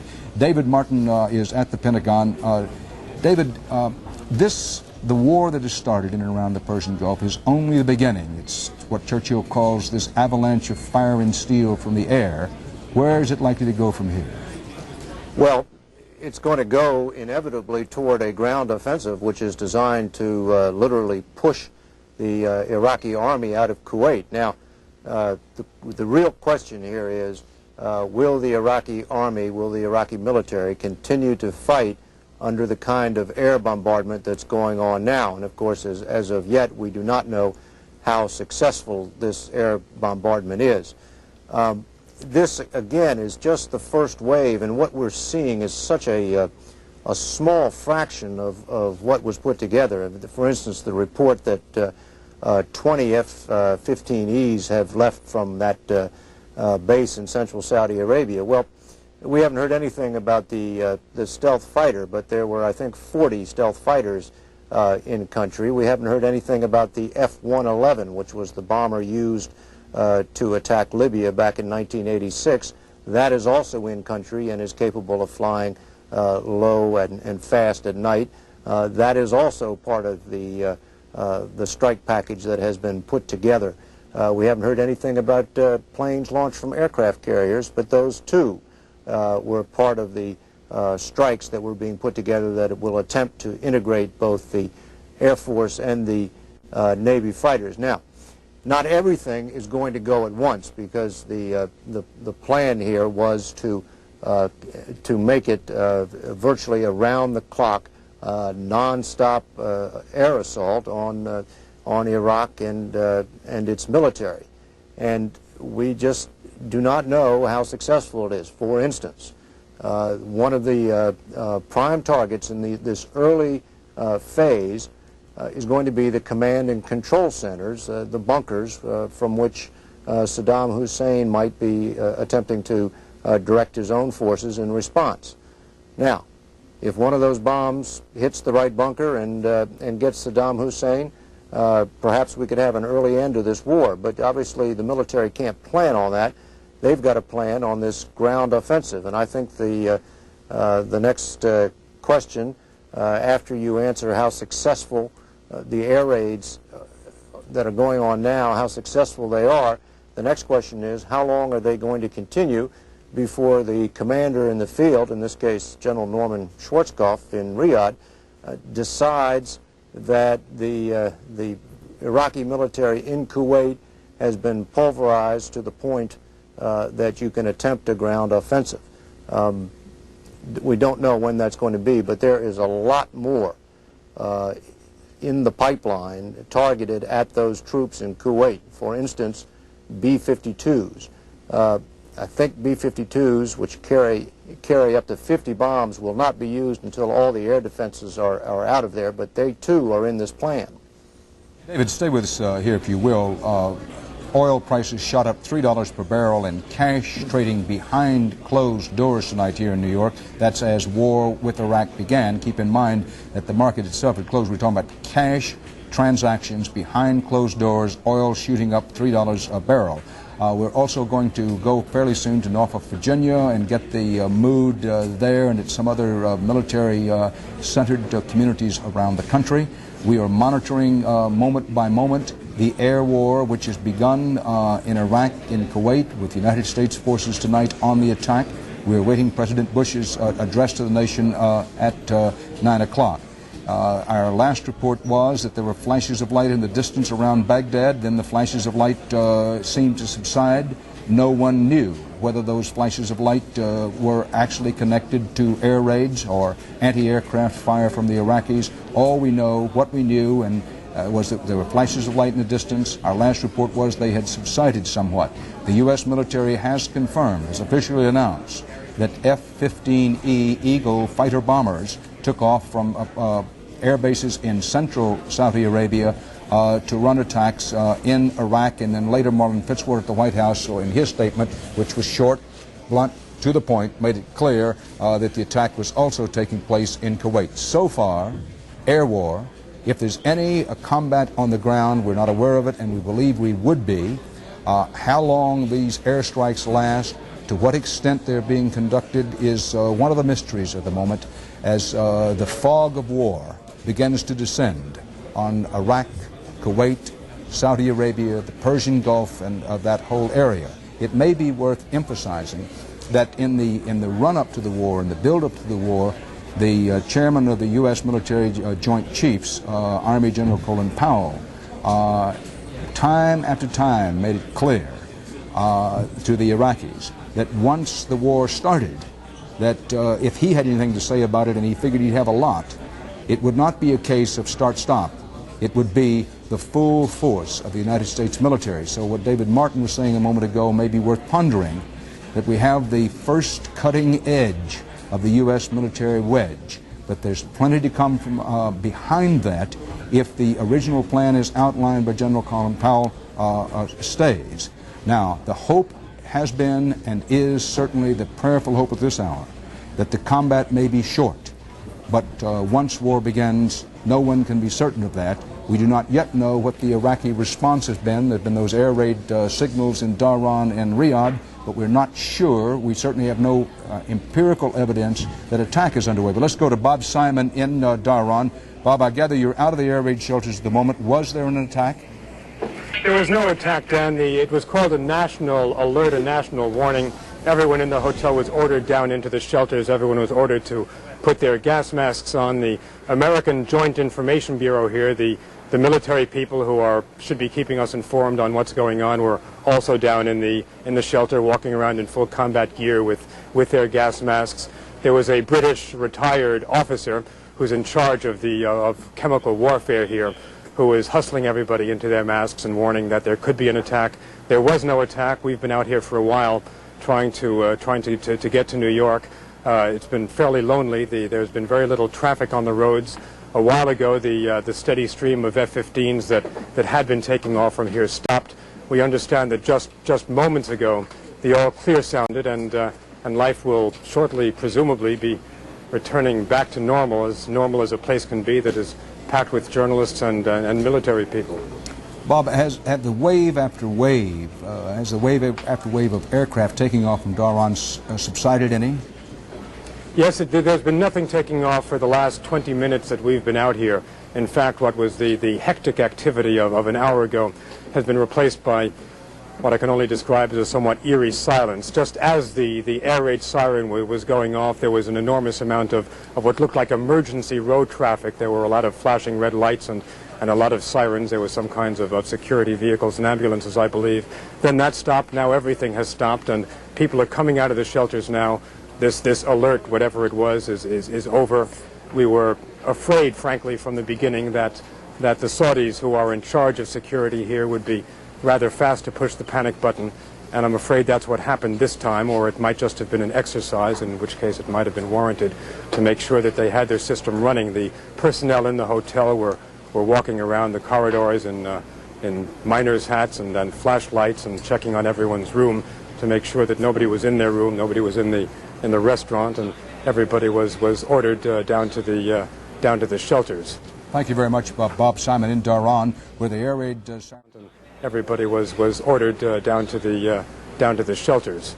Thank you very much, Bob Simon in Dhahran, where the air raid sirens have ceased, where people are now coming out of the bunkers where they went as a precaution, and apparently there was no raid on Dhahran. Let's go to Lucy Spiegel, CBS News reporter and producer in the Saudi Arabian capital of Riyadh. Lucy, what's the situation there? Dan, even as we speak, the air raid siren is sounding once again here. This is the second one we've had this evening. It has been ringing for about the last 90 seconds. We had a period of about 20-25 minutes in between the warnings. Lucy, if you can, put the receiver up as close as you can to the sound, and let's see if we can hear the air raid siren. Walking over to it now, Dan.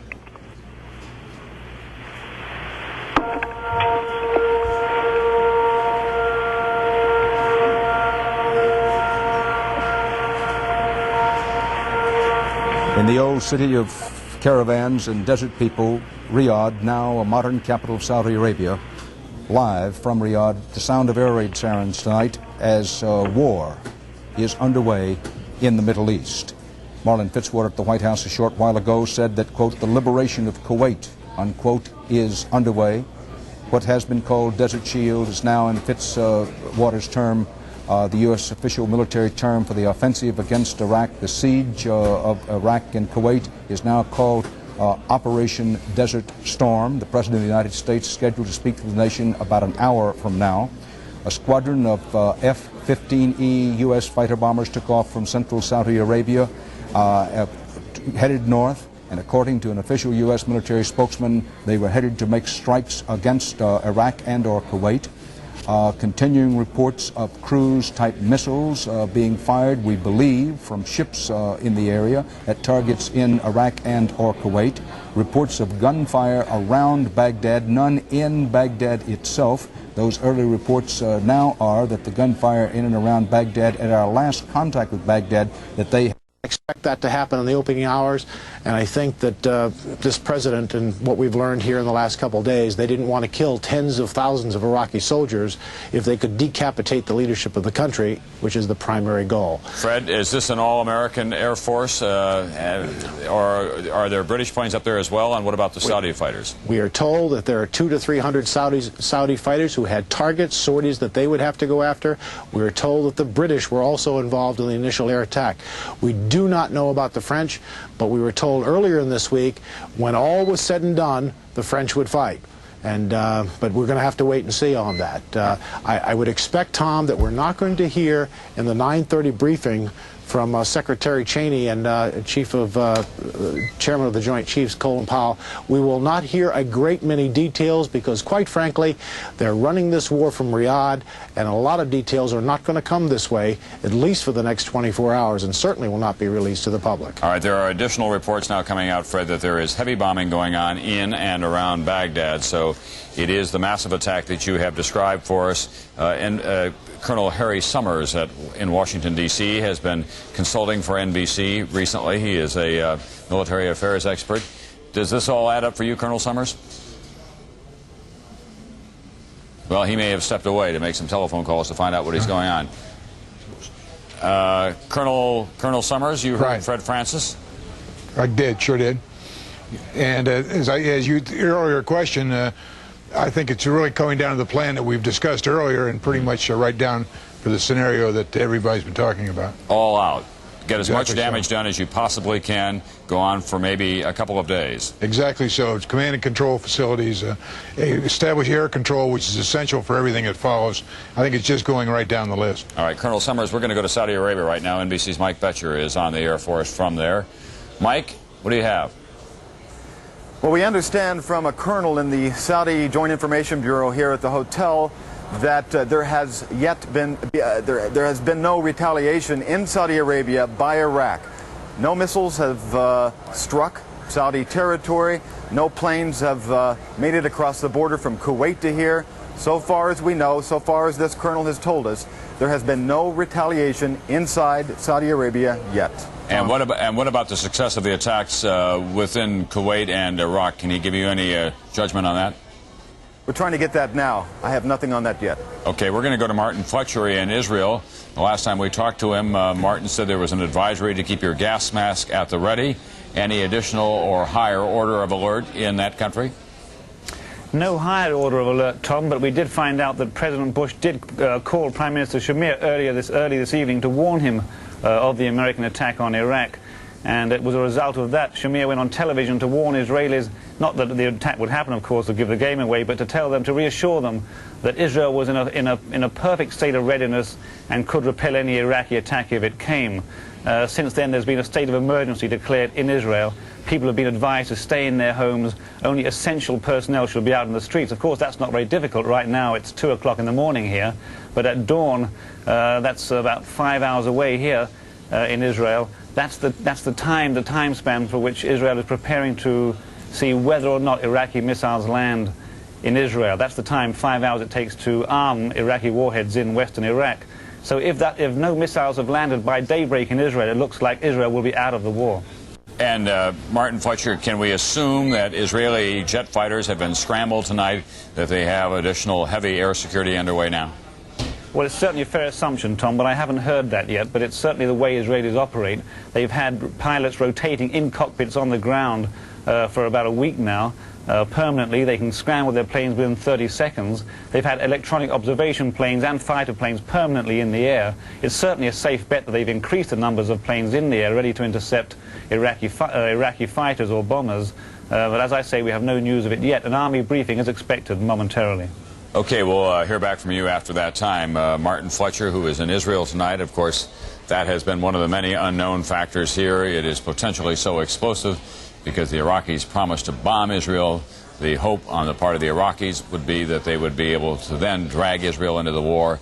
That would set off a backfire of reaction on the part of the Arab masses. It would be very hard for, say, Egyptian President Mubarak, as closely tied as he is to the United States, to hold his people on line. We don't know what happened to Hafez al-Assad of Syria under those circumstances. At the Defense Department, Fred Francis. Fred?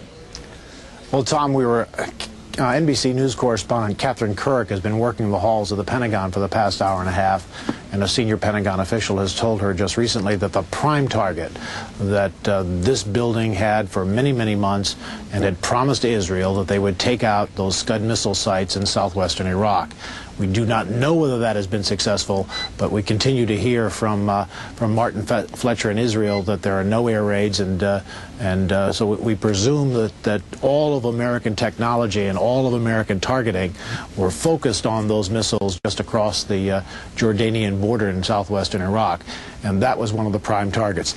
Catherine Kirk also reports that all of the other targets in Kuwait, the command and control sites, as well as the mobile Scud missiles, the ones in southwestern Iraq were fixed launchers. They have mobile missiles in Kuwait.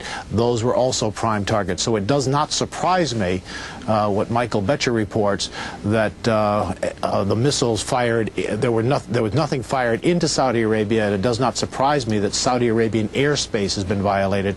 You must remember, Tom, there are 2,200 American fighters and bombers based on the Arabian Peninsula and or in the seas just around them. Roughly 1,700 in the Arabian Peninsula and 400 to 500 on Navy carriers, 3 in the Red Sea and 3 in the Persian Gulf. A tremendous, absolutely tremendous collection of air defense, and so it doesn't surprise me that for the moment nothing has been fired into Saudi Arabia. Tom? All right. Fred Francis, thanks very much. Again, we have a very substantial Arab source within the Arab diplomatic community saying that in his 9 p.m. speech, the president will offer to stop for anything for a few hours or up to a day to give Saddam Hussein a chance to pull out of Kuwait, or else, having demonstrated to him the kind of damage that he can invoke. Fred Francis, let's go back to you for a moment. We've been hearing now from Mike Betcher tonight, from Martin Fletcher in Israel, from everyone. It is the great unthinkable on the minds of us all. What happens if he gets off some kind of a gas attack? Realistically, what are they saying about the Pentagon, about the chances of that being effective on the part of Saddam Hussein? Well, there are 2 levels of this, Tom. The first level, both the Israelis and the CIA have said repeatedly that Iraq has never demonstrated the ability to use chemical warheads on his long-range or his medium-range missiles. He's never demonstrated that ability. And even if he were able to get that ability, and even if he were able to get a couple of those missiles off with chemical warheads into Riyadh or Dhahran or in that area, what we know about these missiles is they are notoriously inaccurate. That if one were fired at a stadium, say, it might hit within a mile of that stadium. The second thing we know about chemical warheads on these missiles is that these chemical warheads dissipate very quickly, especially in the kind of environment you have in a desert. So they're not particularly lethal weapons. And the second layer of chemical attack is the one that is most effective, the ones that Iraq has used most effectively, and that is firing chemical warheads on artillery shells. Saddam Hussein did that to great effect against the Iranians during the Iran-Iraq War. But again, U.S. forces are not within range of those artillery pieces in southern Kuwait. So the bottom line of all this, Tom, is yes, it's good to have those gas masks, and that's the real scare, but it's just a scare. It's not a real lethal threat, pinpoint targeting. And in this building, and at least at the CIA and even the Israelis, we're never totally concerned about the chemical threat. Fred Francis, thanks very much, and be briefed along the way. But ultimately, the decision rests with the Commander-in-Chief, the President of the United States. He did make the decision. We've been hearing that he made it 2 days ago. Today, he decided to launch Desert Storm. It has now been underway for about 4 hours, and we're going to go to the Oval Office momentarily to hear from the President of the United States as he speaks to the country on what has been going on tonight in the name of everyone here. And here now is the President of the United States, George Bush, addressing the nation from the Oval Office, Operation Desert Storm.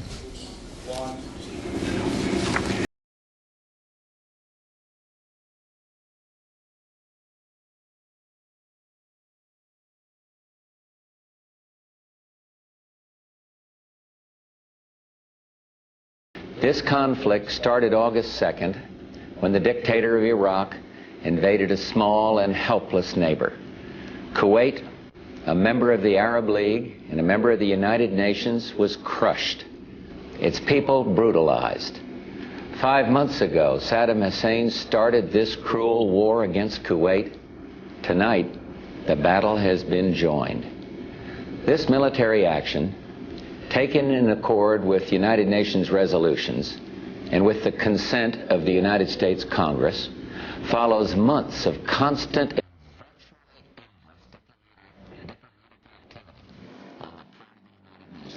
the United States and many other countries.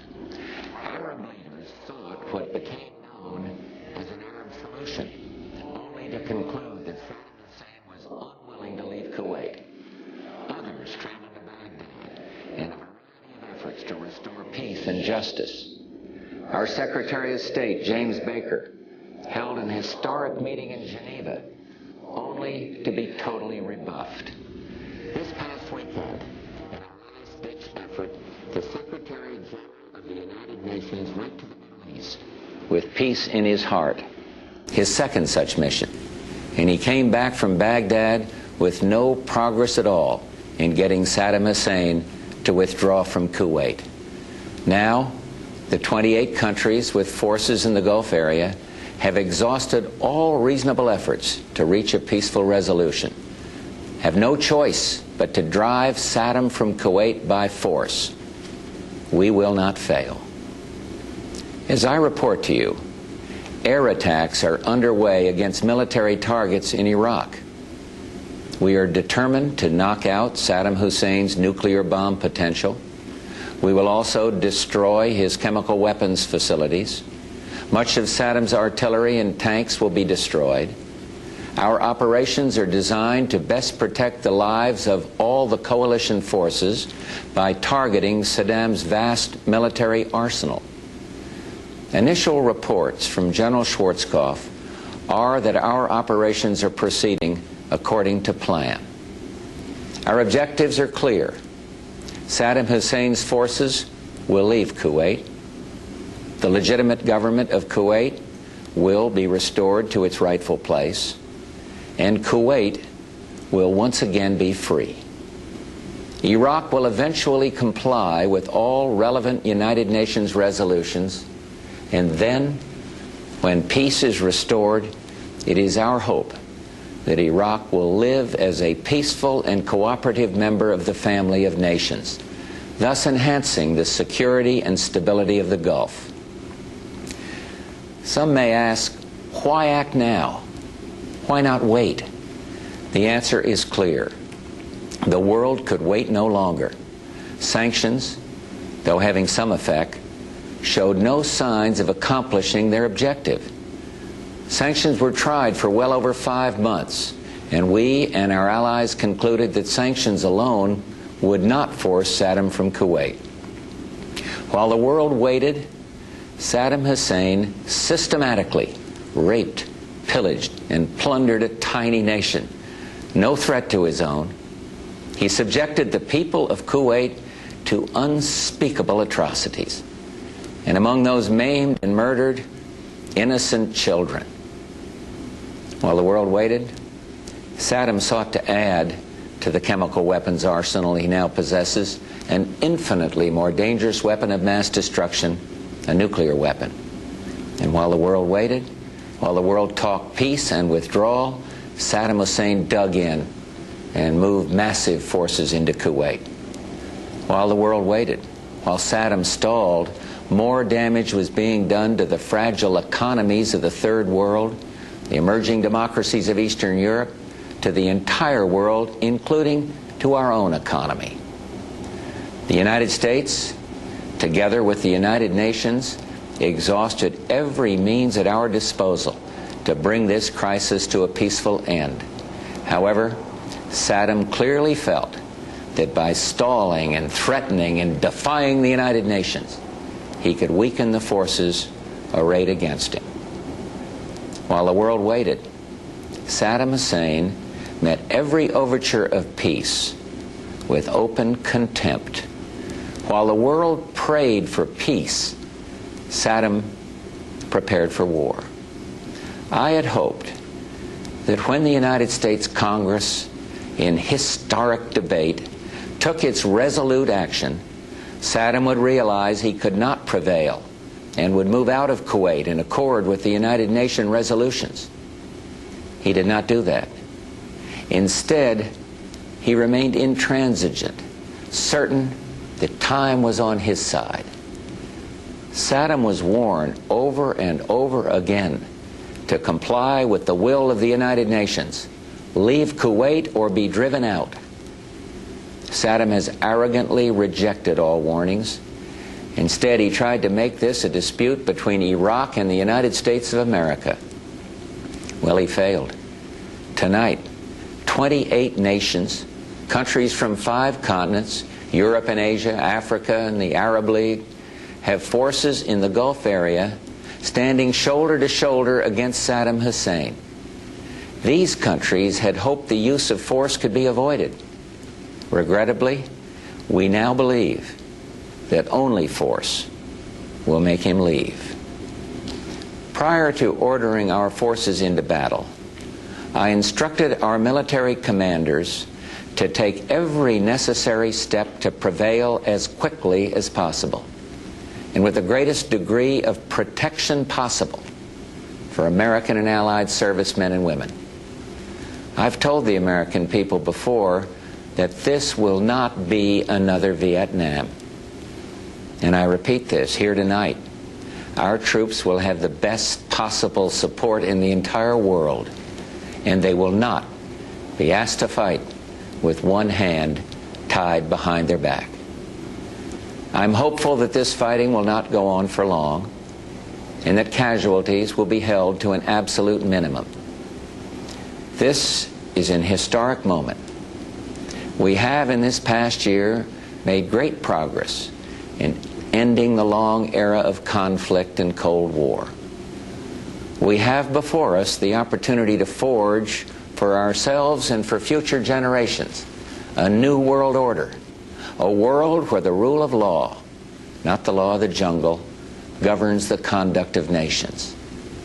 When we are successful, and we will be, we have a real chance at this new world order, an order in which a credible United Nations can use its peacekeeping role. When we are successful, and we will be, we have a real chance at this new world order, an order in which a credible United Nations can use its peacekeeping role to fulfill the promise and vision of the UN's founders. We have no argument with the people of Iraq. Indeed, for the innocents caught in this conflict, I pray for their safety. Our goal is not the conquest of Iraq. It is the liberation of Kuwait.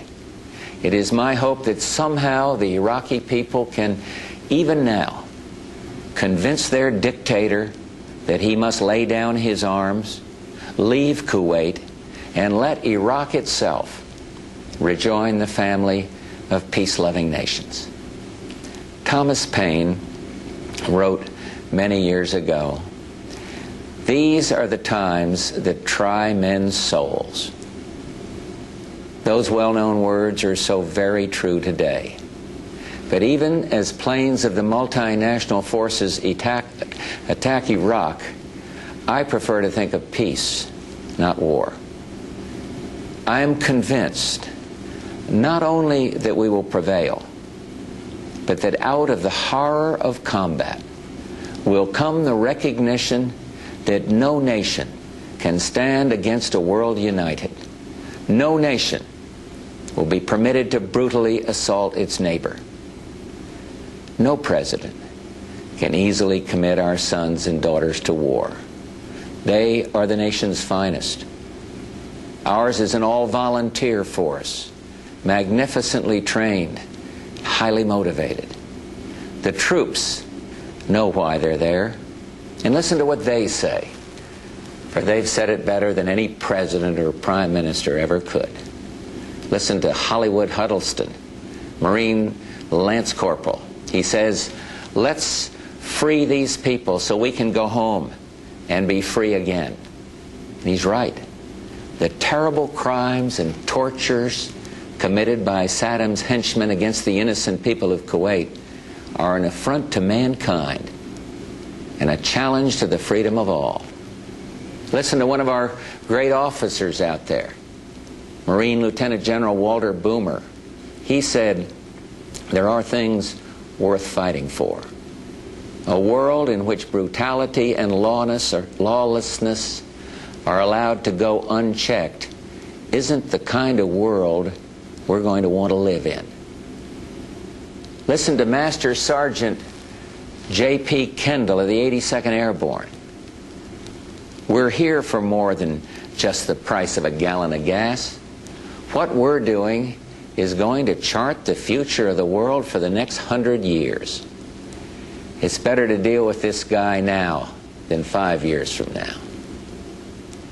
And finally, we should all sit up and listen to Jackie Jones, an Army lieutenant, when she says, if we let him get away with this, who knows what's going to be next? I've called upon Hollywood and Walter and JP and Jackie and all their courageous comrades in arms to do what must be done. Tonight, America and the world are deeply grateful to them and to their families. And let me say to everyone listening or watching tonight, when the troops we've sent in finish their work, I'm determined to bring them home as soon as possible.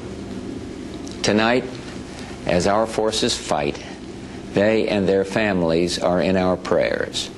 May God bless each and every one of them and the coalition forces at our side in the Gulf, and may He continue to bless our nation, the United States of America.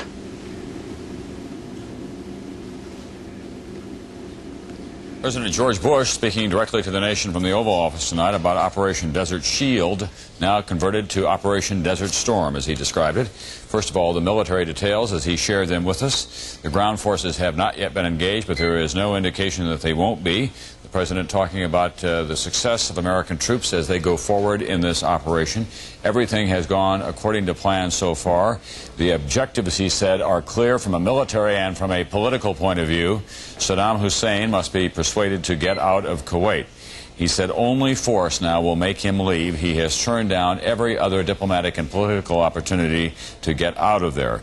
He wants to take every step conceivably possible so that they can get this over with as quickly as possible. The President tonight quoting Thomas Paine and American forces on the ground there, including American women, and there is a very substantial contingent of them as well. The death of 500,000 people. That's a 500,000 mass murderer we've run to his rat hole like a Hitler bunker, and I hope he faces a war crimes trial, or I hope he took the first bomb on the bridge of his nose this very night. Senator Dodd, very quickly, we don't have long left here. Is it your expectation, let's say that the Congressman is right, that it's all over very shortly, can the United States, and will the United States at that time, in effect, withdraw from the Persian Gulf area? Well, I don't think immediately, no. I suspect we'll be there for some time, at least to some presence, certainly not at the levels we're there now. But I suspect there'll be a military presence there, and rightfully so. You may have a shifting in the balance of power here. The prospect of having the Iranians and Assad and Syria being dominant influences in the region is not exactly a prospect I look forward to. So I think a continued military presence there, a de-escalated one, but a continuing presence, will be absolutely essential for a foreseeable future. Dan, with the holy days coming, both the Ramadan and then the holiest of all days, the last day of Ramadan when they stop the fast, the Hajj coming up, we have 6 carriers, and so far you haven't reported, nor has anyone, that we have used those excellent 6 air groups. I have a nephew, Don Dornan Jr., that's in combat right now in a Hawkeye AWACS. He may not have any enemy assets to target his F-14s and F-18s and A-6s against. Leave the 6 carriers there and get our men out of the ground, except our trainers and advisors who have been there the better part of 2 decades anyway, and then we won't have any cultural problems. Congressman Dornan, Senator Dodd, thank you very much for being with us. Thanks, Dan. The news that war had broken out in the Persian Gulf came after Wall Street had closed for the day. First indications of how world financial markets might react to the war are now coming in from Japan, where Thursday trading is now openly underway in Tokyo. CBS News business correspondent Ray Brady is monitoring the ups and downs of the Tokyo Exchange. It's the first major stock market to open since the bombing of Iraq. And when the news of the airstrike moved over the wires, the Nikkei average, the Dow Jones average of Japan, dropped sharply, falling more than 300 points in early trading. Later, though, trading steadied in Japan, and prices now are up 433 points the Nikkei standing at 22,875. That's a fairly good rise, and it comes even though Japan is heavily dependent on the Gulf for oil. Germany gets about 11% of its oil from the Gulf, and the U.S. 12%. But about 65% of all of Japan's oil comes from the Gulf. Japan supports the Allied effort in the Gulf, but Japanese investors no longer worry about oil shock. The Japanese have become far more energy efficient, and they've learned to use diplomacy to get the resources they need. Even at the height of the Iran-Iraq war, Japanese tankers moved easily in and out of the Gulf. President Bush, as you've heard, has authorized the removal of oil from this nation's strategic petroleum reserve. The hope is that that'll keep the price from rising sky high, but nobody knows if that will work at all until the oil markets open tomorrow morning. Dan? Ray, and the price of oil with that cash backroom trading after the official open markets went up to above $40, but the last report was down to about $35 a barrel. Yes, that's because nobody really knows what's going to happen until those markets open tomorrow. I think perhaps the president's announcement that they would take oil out of the Strategic Petroleum Reserve has helped to back it off. But, you know, everything is so new right now. People are reacting in a kind of panic. So when you see these big jumps initially, you can't really go by them. You don't know what's going to happen until the market opens. Watching those Tokyo markets, a reminder that the Germans and the Japanese will benefit tremendously if the United States succeeds in protecting the Persian Gulf oil fields. Thanks, Ray Brady. Continuing our CBS News coverage of war in the Gulf, these are among the headlines of the hour. Saddam Hussein lashes out at President Bush. That was monitored on Baghdad radio. No reports of any U.S. air losses. That doesn't necessarily mean there haven't been any. None have been reported. President Bush, that was monitored on Baghdad radio. No reports of any U.S. air losses. That doesn't necessarily mean there haven't been any. None have been reported. President Bush authorizes use of the U.S. strategic oil reserves as a precaution. At the NATO meeting in Brussels, the United States repeats the call for a Kuwait pullout. Saddam Hussein has been heard on Baghdad radio saying, quote, Satan Bush has committed his crime, unquote. The Iraqi leader went on to claim that victory is near. He also said, and I quote Saddam Hussein again, the mother of all battles has begun. That battle goes on in the air, and based on U.S. reports, it's very one-sided thus far. No Allied air losses reported yet. U.S. officials say Iraqi forces didn't even get off the ground. At an emergency NATO meeting in Brussels, the United States ambassador said Iraq can avoid further destruction by pulling out of Kuwait immediately, now. Earlier, President Bush addressed the nation and the world and said, and I quote, the liberation of Kuwait would not fail. U.S. Defense Secretary Richard Cheney said preliminary reports about the attack have been, and I quote the Defense Secretary now, very, very successful, unquote. President Bush has authorized the use of strategic petroleum reserves to try and hold down oil prices. Those prices peaked just after the attack began in backroom cash trading at about $40 a barrel, fell back at last report to about $35 a barrel. Bob Simon brings us up to date in Saudi Arabia. Bob? Dan, just moments ago, at least 5 A-4 Skyhawks took off from the Dhahran Air Base here. Now, what's really important about that is that these planes belong to the Kuwaiti Air Force. The rest of the base is entirely American and British, American F-15s and British Tornadoes. But these are Kuwaiti planes taking off, heading north towards Iraq. They are fighter planes. They are designed primarily to bomb targets in Iraq. The importance of this, of course, is mainly symbolic, but that does not diminish the importance. It is enormous. A few Skyhawks in the context of the vast American air armada, which is over Iraq right now, which has been ferrying back and forth towards Iraq all night. A few Skyhawks is militarily insignificant, but it has been extremely important from the very beginning for the Americans that the Arab nations here take part in this campaign. The Kuwaitis have never been militarily significant. The Egyptians have a significant strike force. The presence of the Syrians, the very presence of the Syrians is important. But the fact that the Kuwaitis are here and taking part in what we must call the liberation of their own country, the importance of that cannot be overestimated. Dan? Thanks, Bob Simon in Saudi Arabia. We go now to the Pentagon and CBS News Defense Department correspondent David Martin.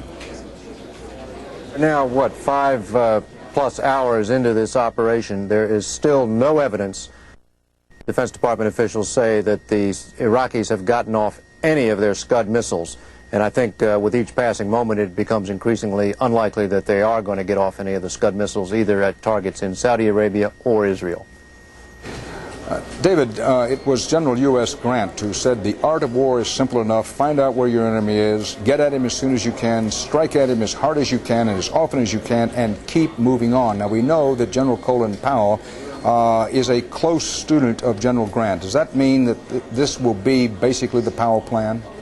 I think there's going to be no let-up here whatsoever. You know, President Bush talked about going after Saddam Hussein's tanks. What he didn't say, but which is almost certainly the case, is the U.S. and the Allied Air Forces are attacking those Republican Guard tank divisions, which is the heart of Saddam Hussein's army and basically the heart of his power. They are attacking those Republican Guards divisions that are in southern Iraq. So they're going after the guts of his army.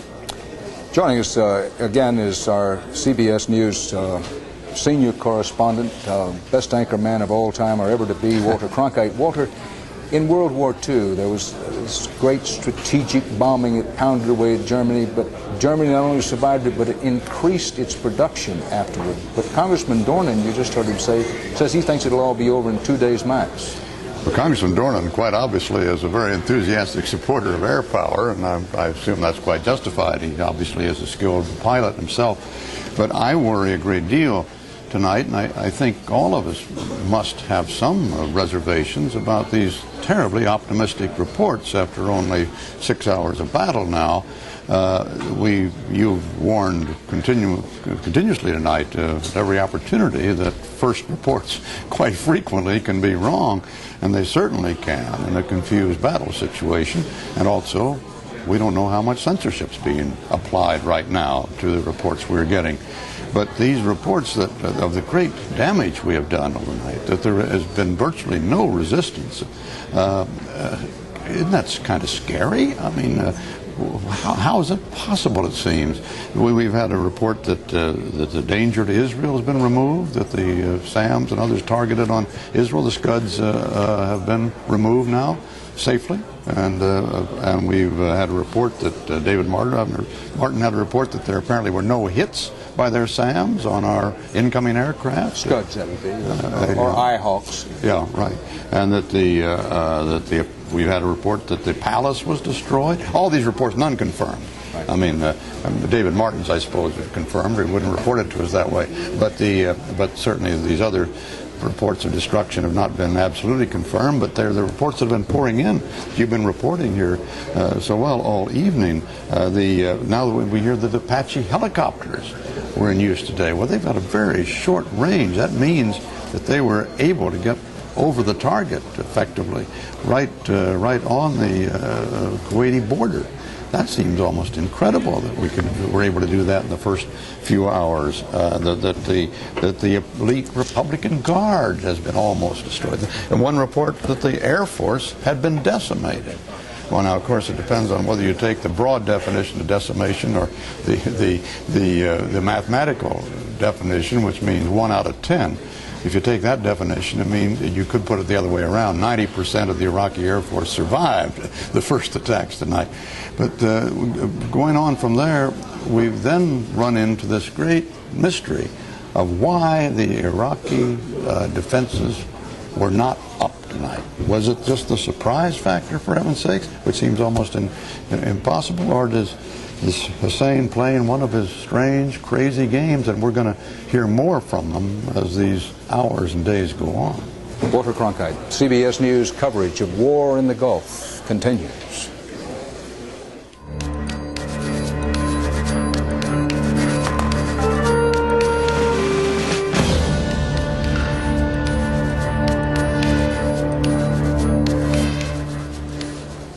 Dan Rather at CBS News headquarters in New York with Connie Chung, Walter Cronkite, and Bob Simon in Saudi Arabia. Bob Simon, I want to bring you back into this and pick up on our conversation with Walter Cronkite as the reports continue coming in on the air war so far. The thunder rained down on Iraqi forces inside Iraq and in Kuwait. The early reports so optimistic and so positive, enough to get Congressman Dornan, among others, saying that it could all be over by sundown tomorrow, it could all be over in 2 days. Cautionary note that the early reports in war are frequently wrong. The fog of war has descended. Censorship is in effect. Psychological games are underway. Propaganda flows back and forth.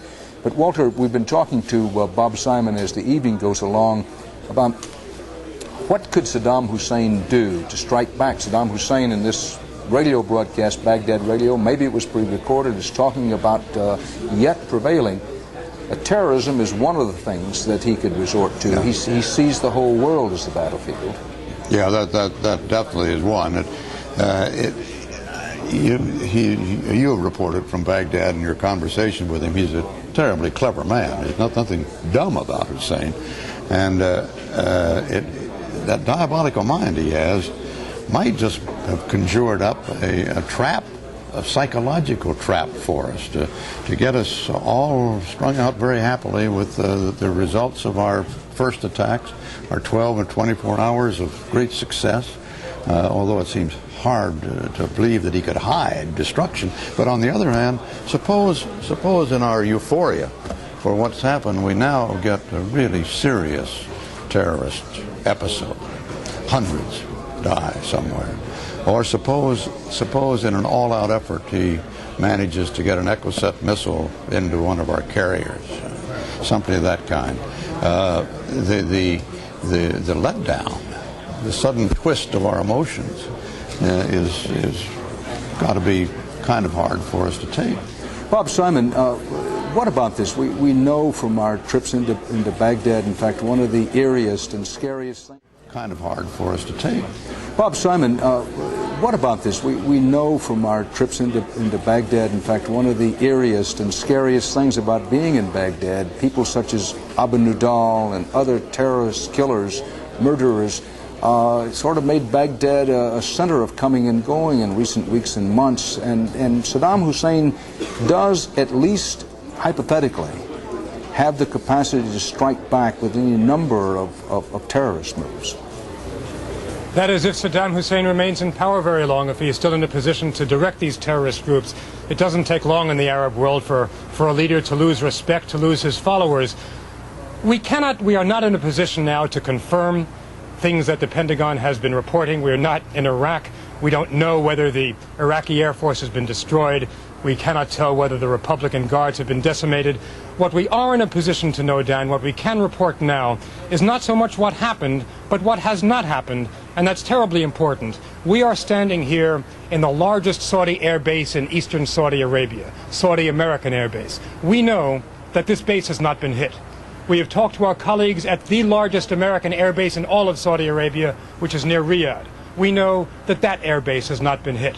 We've been talking to Tom Fenton in Israel. We know that nothing has gone towards Israel. We know that some artillery shells have landed in or near a Saudi refinery or some kind of Saudi oil installation near the border at Khafji. This is what we know has not happened. So far, Saddam Hussein has not been able to do the things he promised to do. He promised to hit Israel. He promised to hit the Saudi refineries. He's not been able to do it, and his capacity to do these things will diminish. My sense is that if he was going to do these things, he would have done it while he still had the possibility, which would have been in the opening hours. He hasn't done it now. I think we have reason to begin to feel a little bit safer. Let's go to CBS News correspondent Bob Schieffer, who covered the war in Vietnam, and General George Crist, who until not too long ago commanded all U.S. forces in the Persian Gulf. He's now a retired U.S. Marine general and our CBS News military consultant. Gentlemen, what are the most important things for us to know, and what about these reports that the Apache helicopters attacked across the Kuwaiti-Saudi Arabian border? I think that's one of the most interesting reports that we've had thus far, because obviously most of the damage that we've been talking about tonight, General Crist, has been damage inflicted on Baghdad. Obviously, if Apache helicopters are attacking, that is a short-range weapon, right. And so there must be something going on in Kuwait. What do you make of that, General? Oh, Bob, while we've been focusing on Iraq, clearly there has been a rather large strike go in on Kuwait itself. Now, the Apache helicopter, the range of the missile, the Hellfire missile, is only 3 miles. That means that those Apache helicopters were working over these frontline troops. There's also reports that the Marine FA-18, the big attack aircraft, took off in a large package. It would appear that those were also headed here, meaning that not only were we going after strategic targets, but we're starting to work over the tactical targets in the Kuwaiti area. Well, it sounds to me like you're saying that we're starting to attack the troops on the ground, even as this massive attack on military targets, refineries, missile sites, and so forth was underway. Is that what you're saying, General? Clearly so. Clearly so. They're going after the troops. They must be going after the tanks because the primary weapon on the Apache is an anti-tank weapon. The FA-18, that is the Marine aircraft, carries both rockets and bombs, which are useful against any of the kinds of positions that those troops would be in, their tanks, artillery, and even headquarters. Now, there was also a report of some Wild Weasel aircraft. Exactly what is a Wild Weasel? Right, the Wild Weasel is an F-4G. Now, what this thing is, it goes in against radars, enemy air defenses. It jams the radar, and then it has a couple kinds of missiles that go right in and blow up the radar. And one other thing, Dan, we have also picked up, British authorities are now reporting that all of the fighter planes that they sent over Iraq have now returned to their bases safely. We don't know how many that involved, but the British report that all of them have returned to base safely. Thanks, Bob and General. CBS News coverage of the Persian Gulf War continues.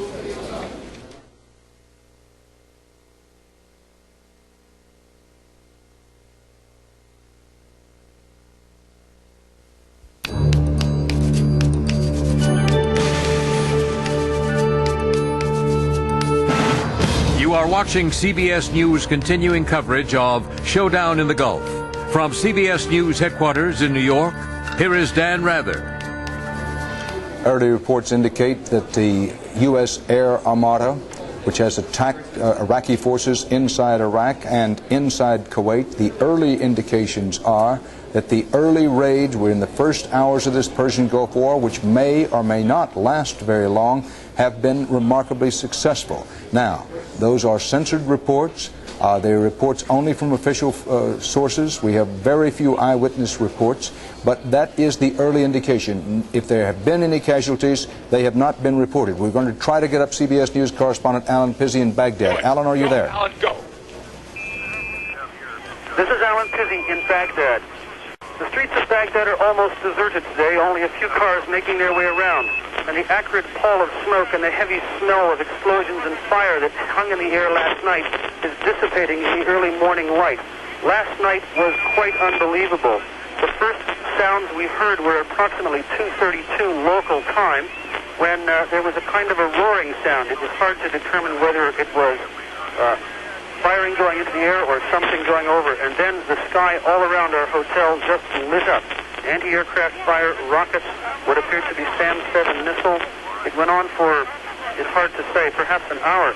During the course of it, after about halfway through, we started hearing large explosions. There were some huge flashes. We were speculating that they'd hit a tower that we could see. Someone said the oil refinery went up. But I've heard from a taxi driver this morning who lives near the oil refinery that it was not hit. I'm at the U.S. Embassy at the moment, which of course is basically deserted. There was a missile strike near here, according to the local staff, but they say no one was hurt. The Iraqis kept up the firing all night. We were herded by hotel staff and security guards and what we call minders down into a basement shelter, deep in the basement of the Rashid Hotel. It seemed like a reasonable thing to do since none of us had phone lines. The phones went dead within the first half an hour, and that was the end of that. They're still dead at the hotel. It was impossible to say how much damage was inflicted. Certainly there was a tremendous amount of noise, a lot of concussions, huge flashes. But this morning, Baghdad radio has been playing the national anthem and reading verses from the Quran, and Iraqis are saying, "Hello, how are you? Is everything fine?" They seem to be unfazed by this. Mind you, we haven't seen a lot of the civilian population. Early this morning as I cruised through the misty streets, there were a lot of soldiers with kit bags making their way to who knows where, trying to hail any car that went by. There were no buses. and very few taxis. I did see a few broken windows, but that could have been from almost anything. In the central area, in the business district, and the residential areas that I drove through, I saw no signs whatsoever of damage. It's not clear at the moment what's going to happen to, for example, the scores of journalists trapped here. We had all been making plans last night to leave. We had tip-offs from our news organizations that we should be making our way down the road. We were rather hoping to be on a charter plane to Amman, Jordan this morning. Now we don't know what they're going to do. And neither does anyone else in Baghdad, so I suppose the situation's equal. Alan, can you tell us any more about when the air attacks were at their height, what it was like, what you saw, what you heard? What I saw were a lot of flashes, most of them going up into the air, tracer rounds from anti-aircraft guns, which have been situated on all the strategic buildings, situated down in parks and wooded areas. We saw rockets going up for what I believe were SAM-7s. I've heard that sound before, went over the hotel. There was a lot of small arms fire, and a lot of heavy concussion, roaring noises in the air. But you could see huge flashes from time to time, and one of my colleagues, Nick Swallow, the editor, saw a huge ball of fire roll up into the sky. But we could not tell what was hit because it was pitch black. The city was blacked out very, very quickly. The hotel was blacked out, and when it got to be going fairly well, we went down into the basement shelters. I wasn't so worried about being hit from bombs as I was from the anti-aircraft gunners who were firing just absolutely wildly. I was in Tripoli, Libya, when the Americans came in, and it was much the same sensation. A tremendous amount of fire, flashes, light, but no obvious targets. You didn't know where anybody was. If there were attack bombers coming in there, we didn't see them. We didn't really hear them. And I doubt that the gunners heard or saw them either. They were just blazing